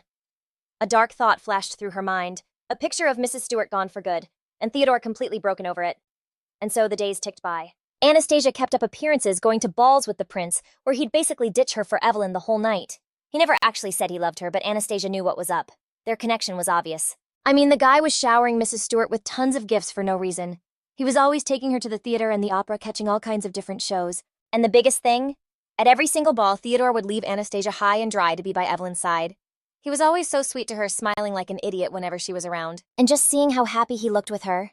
Yeah, Anastasia was 100% sure he was in love with Mrs. Stewart. But Evelyn. Whenever she was with Theodore, she was almost always super serious. After all, she was determined to make it on her own, not by riding his coattails. Still, that didn't stop her from accepting his gifts and hanging out with him. Then one night, Mrs. Stewart decided it was time to end whatever this thing was with Mr. Theodore. She glanced over at Anastasia and it hit her that was his fiancé, the girl he was supposed to marry. Anastasia just stood there silently watching every single move they made on the dance floor. Theodore noticed Evelyn's eyes were somewhere else and asked what had caught her attention. Evelyn told him she was watching his fiancé, and it seemed to her that the girl was totally in love with him. The prince was clearly blindsided by that and just stopped dancing mid-step. He looked at Evelyn totally offended and seriously asked why she would think that. But she just laughed it off, saying she didn't mean to make things awkward for him. The prince just closed his eyes and let out a slow breath, muttering that her observation was totally wrong. But Evelyn wasn't backing down, insisting that in her opinion, Anastasia's eyes were filled with love and a whole lot of jealousy for him.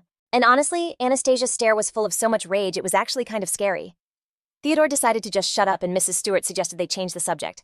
Then Evelyn decided to ask the prince what his game plan was for her future. The question clearly caught him off guard, but he pulled himself together and said that if she wanted, he would make her his wife. After he dropped that bombshell, the girl just stared at Theodore, her expression super serious and intense. Then Mrs. Stewart started to back away from him, saying she had a feeling he'd say that. Evelyn ended the dance right there, telling him there was no way she was taking the Redford name. She explained that she'd only been accepting his kindness to help him deal with his own guilty conscience. Mrs. Stewart basically stormed off to the other side of the room, and of course the prince went right after her. Evelyn said she felt this weird connection to him, so she just wanted to help ease his pain by letting him feel like he'd paid her back. But she hated the name Redford, just as much as she hated the Everdines, because if it wasn't for them, her whole life would have been different. Theodore just looked away, not saying a word, totally lost on what to say to Mrs. Stewart. Evelyn looked at him and knew she had to do something to cut the tension. She saw Anastasia giving them the death stare and knew that he had only started talking to her on purpose just to make his fiancée jealous. Mrs. Stewart gave Theodore a playful look, telling him she had one major rule. According to her, a marriage was all about true love, period. She added that for her, a marriage without love was a total deal breaker, and she really hoped the prince was on the same page. The guy clearly did not see that coming and just stared at Mrs. Stewart completely shocked. Then he smirked and said Evelyn always kept him on his toes. She just laughed and shot back that Theodore was totally judging a book by its cover.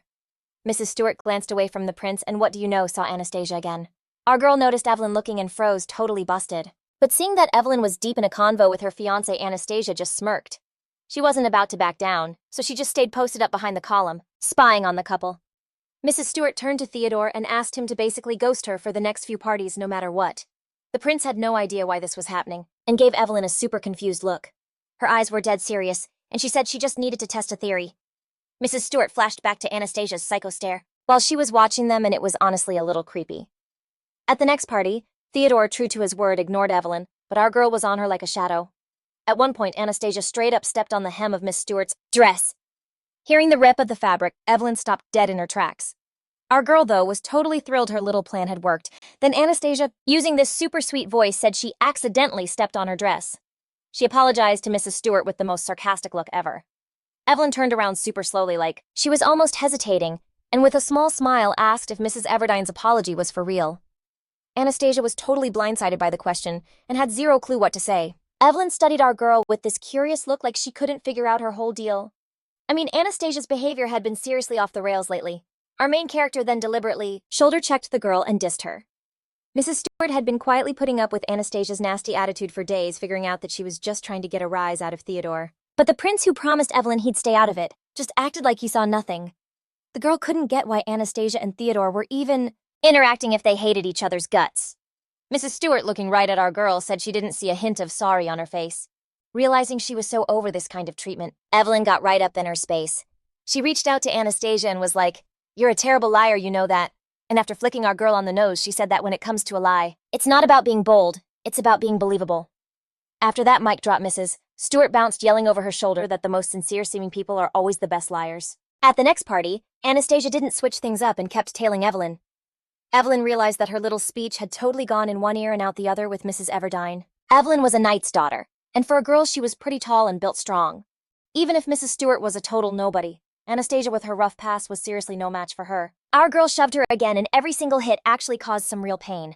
Evelyn decided Anastasia was trying way too hard to play the villain with all these moves. Meanwhile, our girl kept pretending to accidentally bump into her and would give a fake apology each time. Miss Stewart finally said that Anastasia either needed glasses or was just ignoring her on purpose. Our girl was totally shocked that Evelyn actually clapped back this time and just stared at her.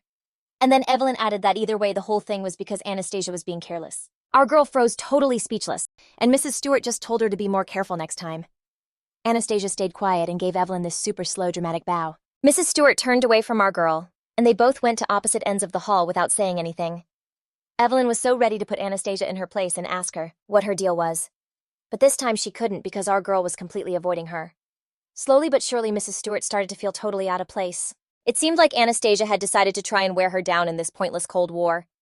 Evelyn didn't get it at first and kept trying to call our girl out on her crap. But after a while, all she heard was trash talk behind her back, and it was completely draining. Every day, Evelyn felt like she was being dragged deeper into the drama that was all this drama playing out between Anastasia and Theodore. So at the next ball, the prince pulled Mrs. Stewart out to the terrace to apologize for all the chaos. The girl said that he had nothing to be sorry for, but she really just needed him to leave her alone right now. Theodore respected her wishes, gave her one last look, and then slowly walked off the terrace. Evelyn sat on the railing, thinking to herself that the prince's desperate attempts to help were just as exhausting. Then the balcony door opened again and she slowly looked up. Anastasia stepped onto the terrace and just silently stared at Mrs. Stewart. Evelyn immediately said she didn't have the energy to fight with our girl and had no clue why she was trying so hard to provoke Theodore. But before she could even finish, she felt something cold and wet splash all over her. Anastasia just laughed, all like, "My bad, so sorry I spilled wine on you, Mrs. Stewart." Evelyn was silent, knowing that everything Anastasia was doing was part of some stupid game. Red drops trickled down onto the floor, and she realized that she was so over all of this. Mrs. Stewart thought, "All right, if this is how Anastasia wants to play, I'll play by her rules," and snatched the glass right out of her hands. Evelyn chucked it aside. She shot up and got right in Anastasia's personal space. She hugged her and asked what she really wanted. Anastasia stayed quiet, and Mrs. Stewart said that one day she was going to demand an answer from her. She looked into Anastasia's eyes and saw nothing but this terrifying mix of despair and madness. Freaked out for a second by it all, Evelyn backed up and went silent. But then she couldn't hold it in anymore and asked Anastasia why she hated her so much. Anastasia looked like she was expecting that because she just let out this huge, loud laugh. Mrs. Stewart, totally angry and helpless, actually swung at her, but Anastasia just smiled. Evelyn said she'd been trying to figure Anastasia out this whole time, but she was just so tired of it all. Hearing screams and weird noises from the terrace, Theodore took off running that way. He shoved through the crowd of onlookers who were just watching the whole thing go down, terrified for Mrs. Stewart. When he burst onto the terrace, the prince was completely shook by what he saw. Evelyn had a fistful of Anastasia's hair fueled by pure rage, and you could just tell she wasn't backing down. The guy froze in horror for a second, not really getting what was happening, but then like a few seconds later, Theodore screamed at Anastasia to stop the fight. The prince rushed to Mrs. Stewart, and with one sharp move, shoved Anastasia away from her. The girl stumbled and, unable to catch her balance, crashed to the floor from the force of it. He immediately turned to Evelyn, his voice filled with concern, and asked if she was okay. Anastasia, sitting on the floor, asked, in a shaky voice, why the prince had pushed her. The guy who had been running on pure instinct just froze, realizing what he'd just done. Theodore stared at Anastasia in horror, replaying his actions in his head. The girl was sitting on the floor, and the look on her face made it clear she never expected that from her own fiancé. The prince didn't answer because he was terrified for Mrs. Stuart and was trying to protect her. He looked at the daughter of the teacher he owed everything to and said that he didn't care about Anastasia. Our heroine was totally shocked by what she'd heard and just stayed on the floor. And Theodore said that up until now, he'd only let her do whatever she wanted because he literally didn't care about her. Evelyn obviously never expected to hear the prince say that about his own bride-to-be, but he kept going saying Anastasia was completely worthless to him. Mrs. Stuart tried to stop Theodore because no matter how much he hated her, you just don't say that stuff in public. But the prince ignored Evelyn and told Anastasia that the very idea of sharing his life with her made him sick. The crowd was in shock, but the guy wouldn't shut up and said that her trashy behavior just disgusted him. Anastasia kept sitting on the floor, looking at her fiancé and didn't say a word. Theodore still wasn't calm and said it would be better if she were lying in a grave with her parents. Mrs. Stuart froze in horror, turned to him and begged him to stop. Evelyn looked at Theodore and asked what he was possibly trying to accomplish by acting like this. The prince turned to her and asking for her forgiveness, asked if she was hurt. Mrs. Stuart was clearly mad and said she was perfectly fine, but that she was worried about Anastasia. The man said that Evelyn was way more important to him than Anastasia, and he would never forgive himself if she got hurt. The girl looked at Theodore and had no idea what to say to his comments about Anastasia. Mrs. Stuart had always been kind to Theodore, because her own father had sacrificed his life for this man. Evelyn was good to him because she believed he would always be one of the good guys. But she never thought that he'd turn out to be someone who was completely beyond saving. Mrs. Stuart looked away and gave Anastasia a sad look.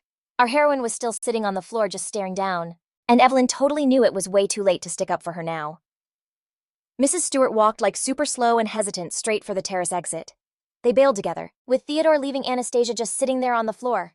Everyone was literally shocked by what went down, but they all just stood there in silence. People were just looking at each other, not knowing why Theodore would be so awful to his own fiancé. Anastasia just kept sitting there listening to everyone start whispering and feeling sorry for her. But our girl stayed quiet, replaying the whole thing in her head. When she realized her plan had actually worked, a sly little smile spread across her face. Later, Anastasia went home alone, because Theodore was still hanging with Mrs. Stuart. Riding in the carriage, our girl was thinking about how she was so going to win this battle with Evelyn. She glanced at her reflection and figured Ellie would most likely have a total meltdown when she saw her scrapes. Anastasia had zero doubt the other servants would be popping champagne to celebrate. When she got home, she got out of the carriage super slowly and walked into the house. The scrape on her face stung like crazy, and she really wanted to get it cleaned up. Anastasia bolted up the stairs to the second floor, making a beeline for her room. But then one of the maids came around the corner and got totally spooked when she saw the nasty scratches. The servant's voice was full of worry as she asked what happened to her mistress's face. Anastasia realized the maid was actually scared for her and was not expecting that at all. When Ellie saw our girl, she literally almost passed out from horror. Then tears just started streaming down the maid's face, because Anastasia looked so different from when she left. Our heroine told Ellie not to freak out, saying she was just exhausted and wanted to crash. The maid looked down at the floor and asked who did this to her. Anastasia shot back that it was none of her business, and that she was fine even with a messed up face, though she knew Ellie was worried sick. The maid leaned in to look at our girl's face and said she had a split lip. Anastasia just quietly said it was no big deal and that her lip would heal. Ellie looked at Anastasia and said she just didn't get her at all. Our heroine replied that it wasn't a surprise since she didn't even get herself. She looked down at the floor and told Ellie to just look at what was right in front of her and not overthink it.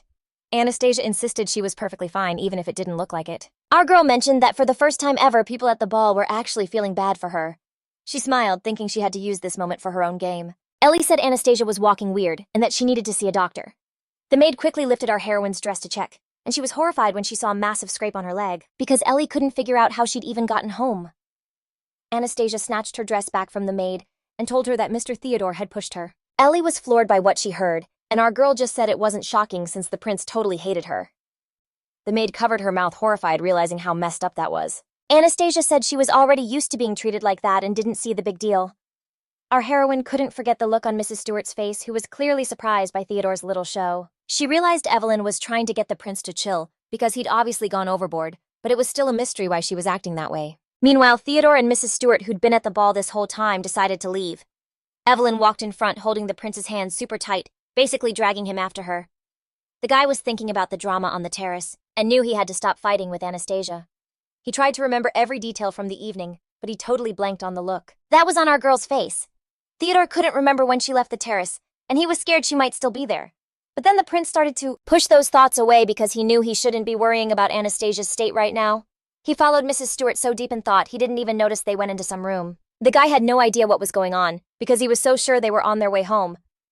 Evelyn shut the door tight behind them, and Theodore looked at her and asked why they were there. Mrs. Stewart's face twisted with anger, and she asked the prince what he was trying to pull with his behavior. The man just stood there completely stunned, realizing that Evelyn was calling him out for what happened on the terrace. Theodore balled his fists, thinking to himself that there was no way he was telling her what a mess our girl had made of his life. The prince played dumb acting like he didn't know what Mrs. Stewart was talking about, and asked what she meant. Evelyn did not see that question coming, and for a second she was totally lost, not knowing what to say to him. But then she pulled herself together and practically yelled that Theodore knew perfectly well what she meant. You could see in the prince's eyes that he regretted what he'd done and had no way to defend himself. The girl staring him down said that his father for sure hadn't taught him to act like this. I mean, he's got to realize that treating a girl that bad is just not cool. After she said that, Theodore looked down at his hand and it hit him. He'd been a total jerk. The last couple of hours replayed in his head, and he remembered shoving Anastasia away with his own hand. The prince tried to stop shaking, balling that same hand into a fist. Mrs. Stewart practically begged him to just say something already, because she seriously didn't want to be disappointed in him. Theodore heaved this massive sigh and said that nobody ever taught him to act so horribly. Evelyn was like, "Is that for real? Then why did you act like such a psycho? It looked like you completely snapped." The prince replied super calmly, "You're probably not going to believe me, but I was totally in my right mind." Mrs. Stewart was totally blindsided by that answer and just went quiet for a second. But then she came back with, "Okay, but you still disrespected Mrs. Everdine's parents." And what he did was so out of line, like a total jerk move. Seriously, there was zero reason for the prince to push Anastasia like that. He just stood there silently listening to her call him out, and it finally hit him that he was guilty. Evelyn went on saying that yeah, she looked like a hot mess covered in wine, but it actually made her look better than Anastasia. Then she fixed her hair, and added that she could have totally handled it herself, and Theodore just made everything way worse by jumping in when nobody asked him to. The prince, who hadn't said a word this whole time, finally spoke up and could only manage to say he didn't do it on purpose. But Mrs. Stewart shot back that even if that were true, he was still 100% in the wrong. He looked down totally defeated and admitted he couldn't be nice to our girl because she was an Everdine. Evelyn was shook by Theodore's reaction. He looked so crushed, and she realized the real issue wasn't about him and Anastasia, it was all about her last name. She looked at him and could see he was genuinely deeply ashamed. Mrs. Stewart thought to herself that Theodore wasn't the innocent guy she thought he was. She told him that Anastasia is a person first and an Everdine second, and that her uncle literally did everything he could to get her out of the picture. She then dropped the bomb that she was super disappointed in the prince, which totally caught him off guard. He looked closely at Mrs. Stewart, checking to make sure she didn't have a single scratch on her face, just like she'd said. It dawned on Theodore that he'd jumped in to save Evelyn for nothing, because she could obviously handle herself. And then right in front of him, he started seeing these super clear flashes of Anastasia's hurt face. He was horrified when he realized he'd accidentally caused our girl so much pain. Theodore shut his eyes, trying to figure out how it all happened, and why he'd acted so weird. The prince's hands balled into fists, filled with guilt, and the awful feeling that he couldn't take any of it back. Mrs. Stewart, who'd just been standing there watching him, suddenly just blurted out that she was exhausted. She asked Theodore to excuse her, then turned and walked out, leaving him totally alone with his thoughts. Once the ball was over, the prince had no choice but to head home too. But when he got there, he couldn't bring himself to go inside, terrified of bumping into Anastasia. He was scared to see the look on her face, wondering if it would be her usual fake smile or something totally different, something he'd never seen before. The prince was dreading finding our girl crying her eyes out, and all broken just like she was after Sergei died. He paced around the garden, just killing time and hoping she'd go to sleep. Theodore had no idea what he was even feeling and was a total mess inside. All of a sudden, he realized he'd walked right over to her windows. Super slowly and nervously, he looked up to check if her bedroom light was out. Turns out Anastasia was still awake, and she was standing right there on her balcony. Theodore looked at her, and it hit him that now that the Everdines were out of the picture, she really wasn't one of them anymore. Our girl spotted the prince and looked down at him, and he realized he still felt this crazy hate for her. And then, she smiled and asked if Theodore had fun at the ball without her. With that smile and the scrape on her cheek, Anastasia looked weird. The prince just stared at her and asked why she was even asking. Our girl just laughed and said it was because she was always thinking about her fiancé. He was definitely not expecting to hear that from her, and for a second he was totally speechless. It was so obvious she was lying, but at the same time, for some reason, he kinda liked hearing it. Anastasia closed her eyes and said she felt kind of sad at the ball today. Theodore just watched her, completely confused by why she was acting so weird, and she kept going, saying it felt like she was still his fiancé, but he defended some other girl in front of everyone. Then she looked up at the moon and added that even though they were engaged, he was still coming home this late. Anastasia asked if he really liked Mrs. Stewart that much. Theodore, still totally stunned, just stayed quiet with no idea what to say. Then the prince slowly turned away, replaying the whole day in his mind as he walked home. Our girl, who was obviously used to her fiancé ghosting her mid-conversation, didn't try to stop him. She just watched him go in silence, wondering if anything she said had gotten through to him at all. He walked through the garden thinking about what Mrs. Stewart had said. But there was one thing Theodore just couldn't figure out. When did he start hating Anastasia this much? The prince turned back, looking at her silhouette in the distance, and started thinking back on his whole life, from when he was a kid. After his dad died, his life was just filled with hate. Suddenly, flashes of his first time meeting our girl popped into his head. He remembered seeing Anastasia in his garden for the first time and how she looked like just a little kid. He realized that the second he heard her last name, he totally lost it, and he started hating this young, innocent girl for literally no reason. All the awful things he'd said to her started playing back in his mind. She had always been so sweet to him. But the prince totally wasn't listening. He just kept trying to make her lose it by bringing up her parents' death. Theodore was basically drowning in guilt over what he'd done. And that same night, he had this crazy dream where he saw Anastasia in Sergei's arms, and she looked genuinely happy. The smile on her face was real for once, not fake, like it had been lately. Then out of nowhere, she turned and stared right at the prince, and Sergei's whole body just dissolved into thin air. Anastasia's outfit totally changed. And suddenly she was in front of Theodore, dressed head to toe in black. The smile was gone from her lips, and looking right at the prince, she told him it was all his fault. A few days later, there was another one of those dinner parties, and of course our crew was there. Anastasia was so bummed that she'd been laid up for days because of her ankle. She hadn't hit any of the balls, and she was kinda curious to see if the social buzz about her had changed. She started scanning the guests, hoping her time MIA hadn't been a total waste. The guests were whispering behind Anastasia's back, but this time it just felt different. People were looking at her without a hint of shade or judgment. She was so shocked because she could literally see pity and sympathy in their eyes. Anastasia covered her mouth with her hand, unable to believe everyone's vibe toward her had flipped so hard. But honestly, all that sympathy from total strangers just made her feel sick. I mean, she knew none of them had the guts to actually come up and talk to her. Then some girl appeared behind Anastasia, staring at her super intensely. Anastasia looked back at her, having no clue what she wanted. The stranger looked weirdly serious, and just wouldn't take her eyes off Anastasia. After a second, the girl gripped the bottom of her dress, squeezing it tight. Anastasia thought to herself that even with the intense expression, she wasn't getting any hostile vibes from her. The girl stepped closer to Anastasia, and she realized it was the Viscount's daughter, Brianna, who just debuted this year. She asked super shyly how Mrs. Everdine was feeling after everything that happened. Anastasia figured the girl was just young, and that's probably why she was brave enough to approach her. Anastasia took a couple of steps toward Brianna, thinking she really needed some allies right now. She covered her healed cheek with her hand and thanked the girl for being so sweet. Then Anastasia flashed a super sweet smile and said she was perfectly fine. The Viscount's daughter just looked at her with this mix of pity and sadness. Then right behind the girl, a silhouette Anastasia knew all too well showed up. It was Mrs. Stewart. She turned to Brianna and asked her to step aside because she needed to talk to our girl alone. Brianna looked at Evelyn, totally stunned, not knowing what to say. Mrs. Stewart gave the Viscount's daughter a syrupy sweet smile and introduced herself. Then she asked to be left alone with Mrs. Everdine for a minute so they could chat. After she said that, it was dead silent. The girl was taking her sweet time answering, and she and Anastasia just stared at Evelyn, completely shocked. But then the Viscount's daughter's face changed, and she said after what Mrs. Stewart pulled, there was no way she was leaving Anastasia alone with her. Evelyn just smiled and said that a little fight that ends with making up is no big deal. Then she leaned in toward the girl and added that before all this drama, nobody even gave Anastasia the time of day, and that was the real crime. Mrs. Stewart asked for the Viscount's daughter's name, but then was like she wasn't actually interested in knowing. The girl was furious at Evelyn's nerve, but she was too shocked to even say anything. The Viscount's daughter just spun around, balled her fists, and stormed off to the other side of the hall. Mrs. Stewart let out a breath, saying that finally that annoying girl had left her alone with Anastasia. Then Evelyn gave her this intense look, basically ordering her to follow because they had to talk. Anastasia's expression totally changed, not knowing what was about to happen, but she wasn't going to back down from Miss Stewart. The girl led Anastasia to that terrace, the one they both knew, and shut the door. Anastasia asked Mrs. Stewart what was so important that she had to drag her out to this spot. Evelyn turned, looked right at her, and asked how her cheek and ankle were. Anastasia didn't say a word, and Mrs. Stewart decided to step closer. Evelyn stared at Anastasia, trying to read her mind, and finally not able to stand the tension, she demanded to know what Anastasia's actual game plan was. Mrs. Stewart knew our girl was using her for something, so Evelyn figured she had a right to know what was driving her. Anastasia had no idea what to say, so she just stood there, completely silent. She thought to herself that Mrs. Stewart talked like she actually understood her, even though they barely knew each other. Anastasia had never met anyone like this, so she was at a complete loss for words.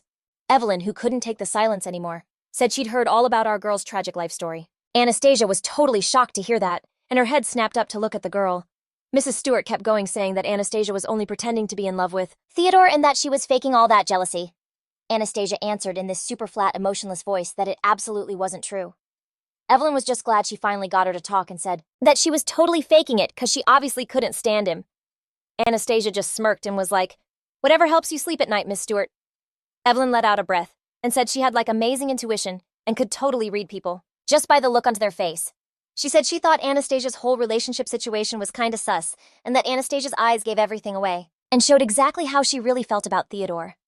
Then out of nowhere, Evelyn got right up in Anastasia's personal space. She snatched Anastasia's hand and yanked her closer. Then Miss Stewart was all like, "When you look at someone you're into, your pupils get huge. But when you look at someone you hate, they get super tiny." Anastasia glanced away, totally busted. Evelyn had figured it all out. She told Anastasia to look at her, but Anastasia just whipped around, turning her back on her. Evelyn grabbed her hand again and was like, "Your pulse is going crazy, which is another major sign you can't stand me." Anastasia just smiled and said, "Well, duh, it's 'cause you're right here. It'd be weird if I felt anything else. When you're saying all this crazy stuff." Anastasia stared right at Evelyn and said, "I love Mr. Theodore." Then locking eyes with her, she added, "And I absolutely despise my fiancé's little side piece." Evelyn watched her knowing it was a total lie, and she didn't mean a word of it. Anastasia just stared back at Evelyn, her face a complete blank mask. Then Anastasia suddenly ripped her arm away from Evelyn and backed off. Evelyn actually offered to be friends, saying it literally pained her to see Anastasia like this. She added that Anastasia needed someone she could actually count on, someone she didn't totally loathe. And that's when it hit Anastasia the truth she'd been trying to ignore this whole time. Evelyn's eyes. They were just like her lover Sergei's. Who knows, maybe if they'd met sooner, things could have been different. Maybe she could have even liked her. But it was way too late for that now. So yeah, Anastasia knew they were never going to be friends. She was seriously ticked off by what Evelyn said about her past. She absolutely hated that Evelyn was pitying her, especially since she'd already taken care of one of her enemies herself. Evelyn's words might have been meant to be nice, but they just didn't land with Anastasia at all. She imagined grabbing Evelyn and just screaming that she hated her because she had it all. Anastasia pictured herself yelling that Evelyn had the looks, the perfect family, and someone who actually loved her. Evelyn had everything Anastasia didn't, and it made her beyond furious. So in her mind, without even thinking, she shoved Evelyn right off the balcony with a sudden push. Anastasia pictured herself looking down at the ground, knowing with every fiber of her being that she wished Evelyn was gone for good. But then she snapped out of it, realizing it was all in her head. Looking up, she saw that Evelyn was still there, totally unharmed, just staring at her intensely. Anastasia knew that taking her out right now and getting caught would be the opposite of a perfect revenge plan. Anastasia shut her eyes and just said, "I just hate you, okay?" After that, she made a mental note to stop projecting Sergei's face onto Evelyn's, and to remember that she's supposed to be this girl crazy in love with Theodore. She looked at Evelyn and reminded her that Mr. Redford was her fiancé, that he's amazing and literally everyone respects him. And as far as Anastasia was concerned, that was more than enough reason to love him, but Evelyn just kept trying to get between them and mess with her fiancé's head. For that reason, she told Evelyn to just stay away from her from now on. Anastasia added super coldly that she wanted nothing to do with her rival. Evelyn just looked at her, with this look on her face, then laughed and said it was all total nonsense. Anastasia was so over this conversation, so she turned to leave. With a quick flick of her hand, she shoved Evelyn out of the way and told her they were done talking. As she walked off the terrace, a sneaky, satisfied smirk crept across Anastasia's face. But Evelyn decided they weren't finished, and called out after her. She told Anastasia to remember that someday she could count on her. Anastasia didn't even flinch at her words, just opened the terrace door and walked out. But she thought to herself that Evelyn could never help her not when she'd lived such a perfect, easy life. Walking through the hall, Anastasia couldn't get over how unbelievable Miss Stewart was. She knew they could never ever be friends, and it was all because, Evelyn was the youngest daughter of some super rich baron. The girl had everything handed to her whole life, and she would never get what Anastasia had been through. Anastasia knew that Evelyn knew literally nothing about her life and couldn't possibly help her. Just then, Anastasia ran into a group of girls and spotted a familiar face in the crowd. It was Mrs. Brianna, and Anastasia put on her sweetest smile and apologized for making her wait. The girl smiled back and said it was no big deal, her friends had been there. Anastasia took Mrs. Brianna's hands and said she was so worried about how they left things. The girl said she was totally surprised to hear that, and that it was really sweet of her. Anastasia smiled, thinking to herself that Mrs. Brianna was super naive. She actually thought people were open books these days, which is wild since this whole fake world is basically a jungle. So I figured it'd be way too easy to play her for my own benefit. And right then, Anastasia knew Mrs. Brianna was dying to know what she and Evelyn talked about, but she just played dumb "Why are you staring at me?" Was desperate to get the deets on Anastasia's chat with Evelyn. So Mrs. Brianna, all shy finally asked what the tea was between them. I put on my best shocked face, thinking to myself, "Oh, they want gossip, I'll give them a show." Then totally out of nowhere, Anastasia started to cry, knowing she had to amp up the drama and make it juicy. to bawl her eyes out knowing she had to sell the drama and add some spice. The girls were completely shook by my reaction and started apologizing for being so nosy and butting into her business. But Anastasia just leaned in close to them and started whispering her totally over-the-top story. Ever since that train wreck of a ball, the rumors about us have been everywhere. About us have been spreading like crazy. I'd hear people whispering behind my back acting all sorry for me. I mean, everyone was convinced Theodore's cheating was why I was so miserable. I was supposedly in so much pain. People started talking major trash about Mrs. Stewart. There were even a few who threw shade at the prince, though not many. And of course, the haters who still dragged me just for being an Everdine were still around. Honestly, the whole thing was kind of hilarious to me, and I was so over caring what people said. I mean, society was totally split, and now a bunch of people just thought I was some jealous fiancé. But even with all the talk, the prince was still stuck to Evelyn like glue. Mrs. Stewart was trying to keep her distance, though, so much that Theodore actually called her out on it. She was totally floored by the question because, as far as she was concerned, she was always right there with him. She just danced with other people sometimes.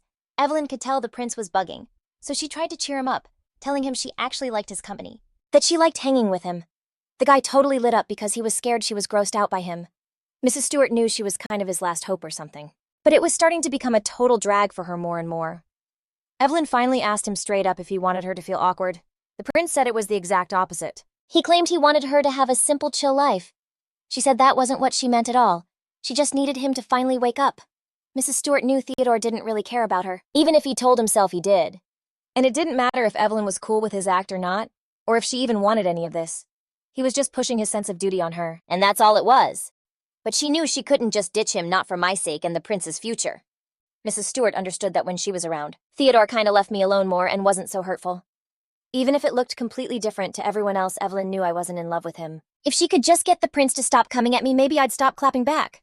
Lost in her own world, Mrs. Stewart didn't even notice as she and Theodore walked right past me in the hall. That's when I turned to my fiancé and asked him to dance with me. The prince looked totally blindsided and had no idea what to say. I just stood there feeling super awkward and embarrassed, just waiting for Theodore to give me an answer. But when the silence dragged on way too long, I realized my own fiancé was just straight up making fun of me, and he immediately proved it with what he did next. 'Cause without a second thought, the prince just turned away from me.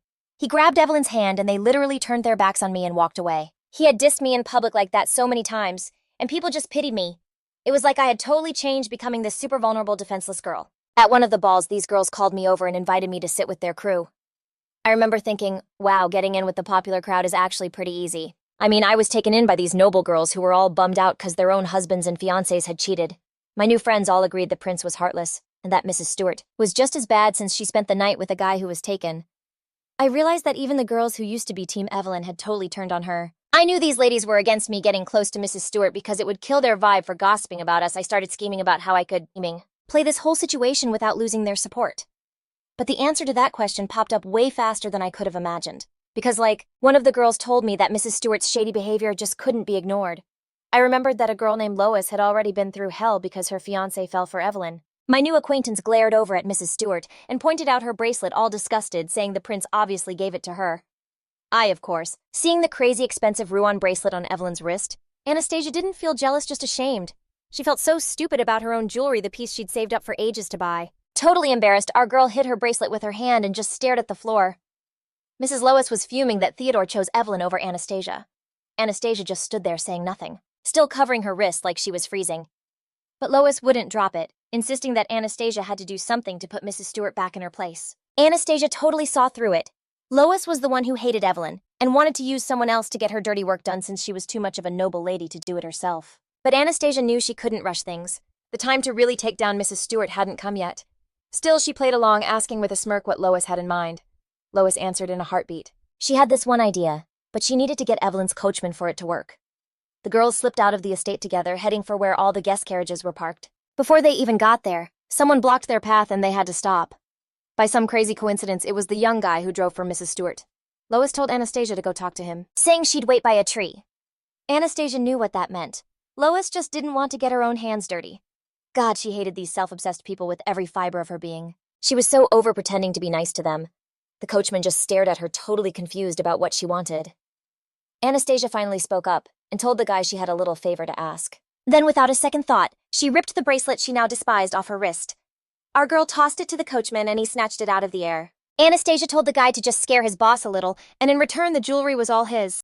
The coachman looked at her completely shocked and freaked out by her request. Our girl told him that if he sold the bracelet, he could buy a small house or use the money to start his own business somewhere outside the city, and it would definitely be enough to set him up for life as long as he didn't blow it all. She said all the coachman had to do was mess up one wheel on the carriage but make it look like it was totally done on purpose. And if the guy's boss got a little hurt when it broke, well, that would be even better. Anastasia promised that no one would suspect him since he'd be in the accident too. If it all went smoothly, the coachman would get an extra reward, but if he backed out and snitched, she'd make sure he disappeared. Our girl told him to think really hard about which option gave him a better shot at staying alive. The coachman was terrified by what she said, but the crazy look in her eyes scared him even more. Anastasia stared the young man down and said she was waiting for his answer. The coachman knew he was trapped and had no choice, so he agreed to do what she asked. After that, the guy clutched the bracelet super tight in his hand and bolted toward his carriage. Our girl just sadly stared at the ground before slowly looking up. Then she remembered her new friend was supposed to be waiting for her nearby. But when she turned around, Anastasia realized she was completely alone in the garden. Our girl was so mad at Lois for just ditching her there and running back to the party. Lois would obviously throw Anastasia under the bus if anything went wrong and pretend she had nothing to do with it. Fuming about the whole thing, our girl headed back inside the house. Even though being around those fake awful people was the last thing she wanted right now, when Anastasia got back to the room, she saw that the party was pretty much over. Our girl spotted her fiancé walking Mrs. Stewart to her carriage. It looked like he was planning to see her all the way home, and if something happened to Evelyn, he'd be right there to play the hero. Just then, a carriage pulled up for Anastasia, ready to take her home. Anastasia looked up, the reality hitting her that she was the reason Evelyn's ride was about to get wrecked. Our girl wondered if Mrs. Stewart hated her, or if she even deserved to be punished. Suddenly, flashes of their conversation on the terrace popped into her head. She remembered what Evelyn said, how she had offered Anastasia her friendship. Evelyn had promised our girl that she could count on her if she was ever in a tough spot. But for Anastasia, there was just no way she could ever believe a word Mrs. Stewart said. At that moment, our girl looked over at her own coachman and asked if their carriage was all good. When he said everything was fine, she slowly walked over and got in. All the way home, Anastasia was just crushed that Theodore had picked Mrs. Stewart over everyone else. Because every time she was almost convinced that Evelyn wasn't actually a bad person, she'd go and do something to hurt her anyway. When she got back to the Redford place and went to her room, our girl decided to spill everything to Ellie.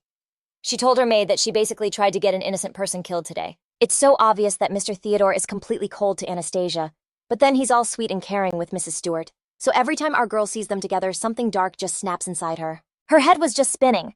I mean, Anastasia seriously couldn't get why her fiancé was being so icy, and she had no idea how much longer she could live like this. So without even thinking about it, our girl ordered for Mrs. Stewart's carriage to be messed with. She totally wanted something bad to happen to Evelyn on the way home and even gave the coachman her own bracelet as like payment to get it done. Anastasia knew that worst-case scenario Mrs. Stewart could actually die. Ellie, totally shocked, asked if she really hated Evelyn that much.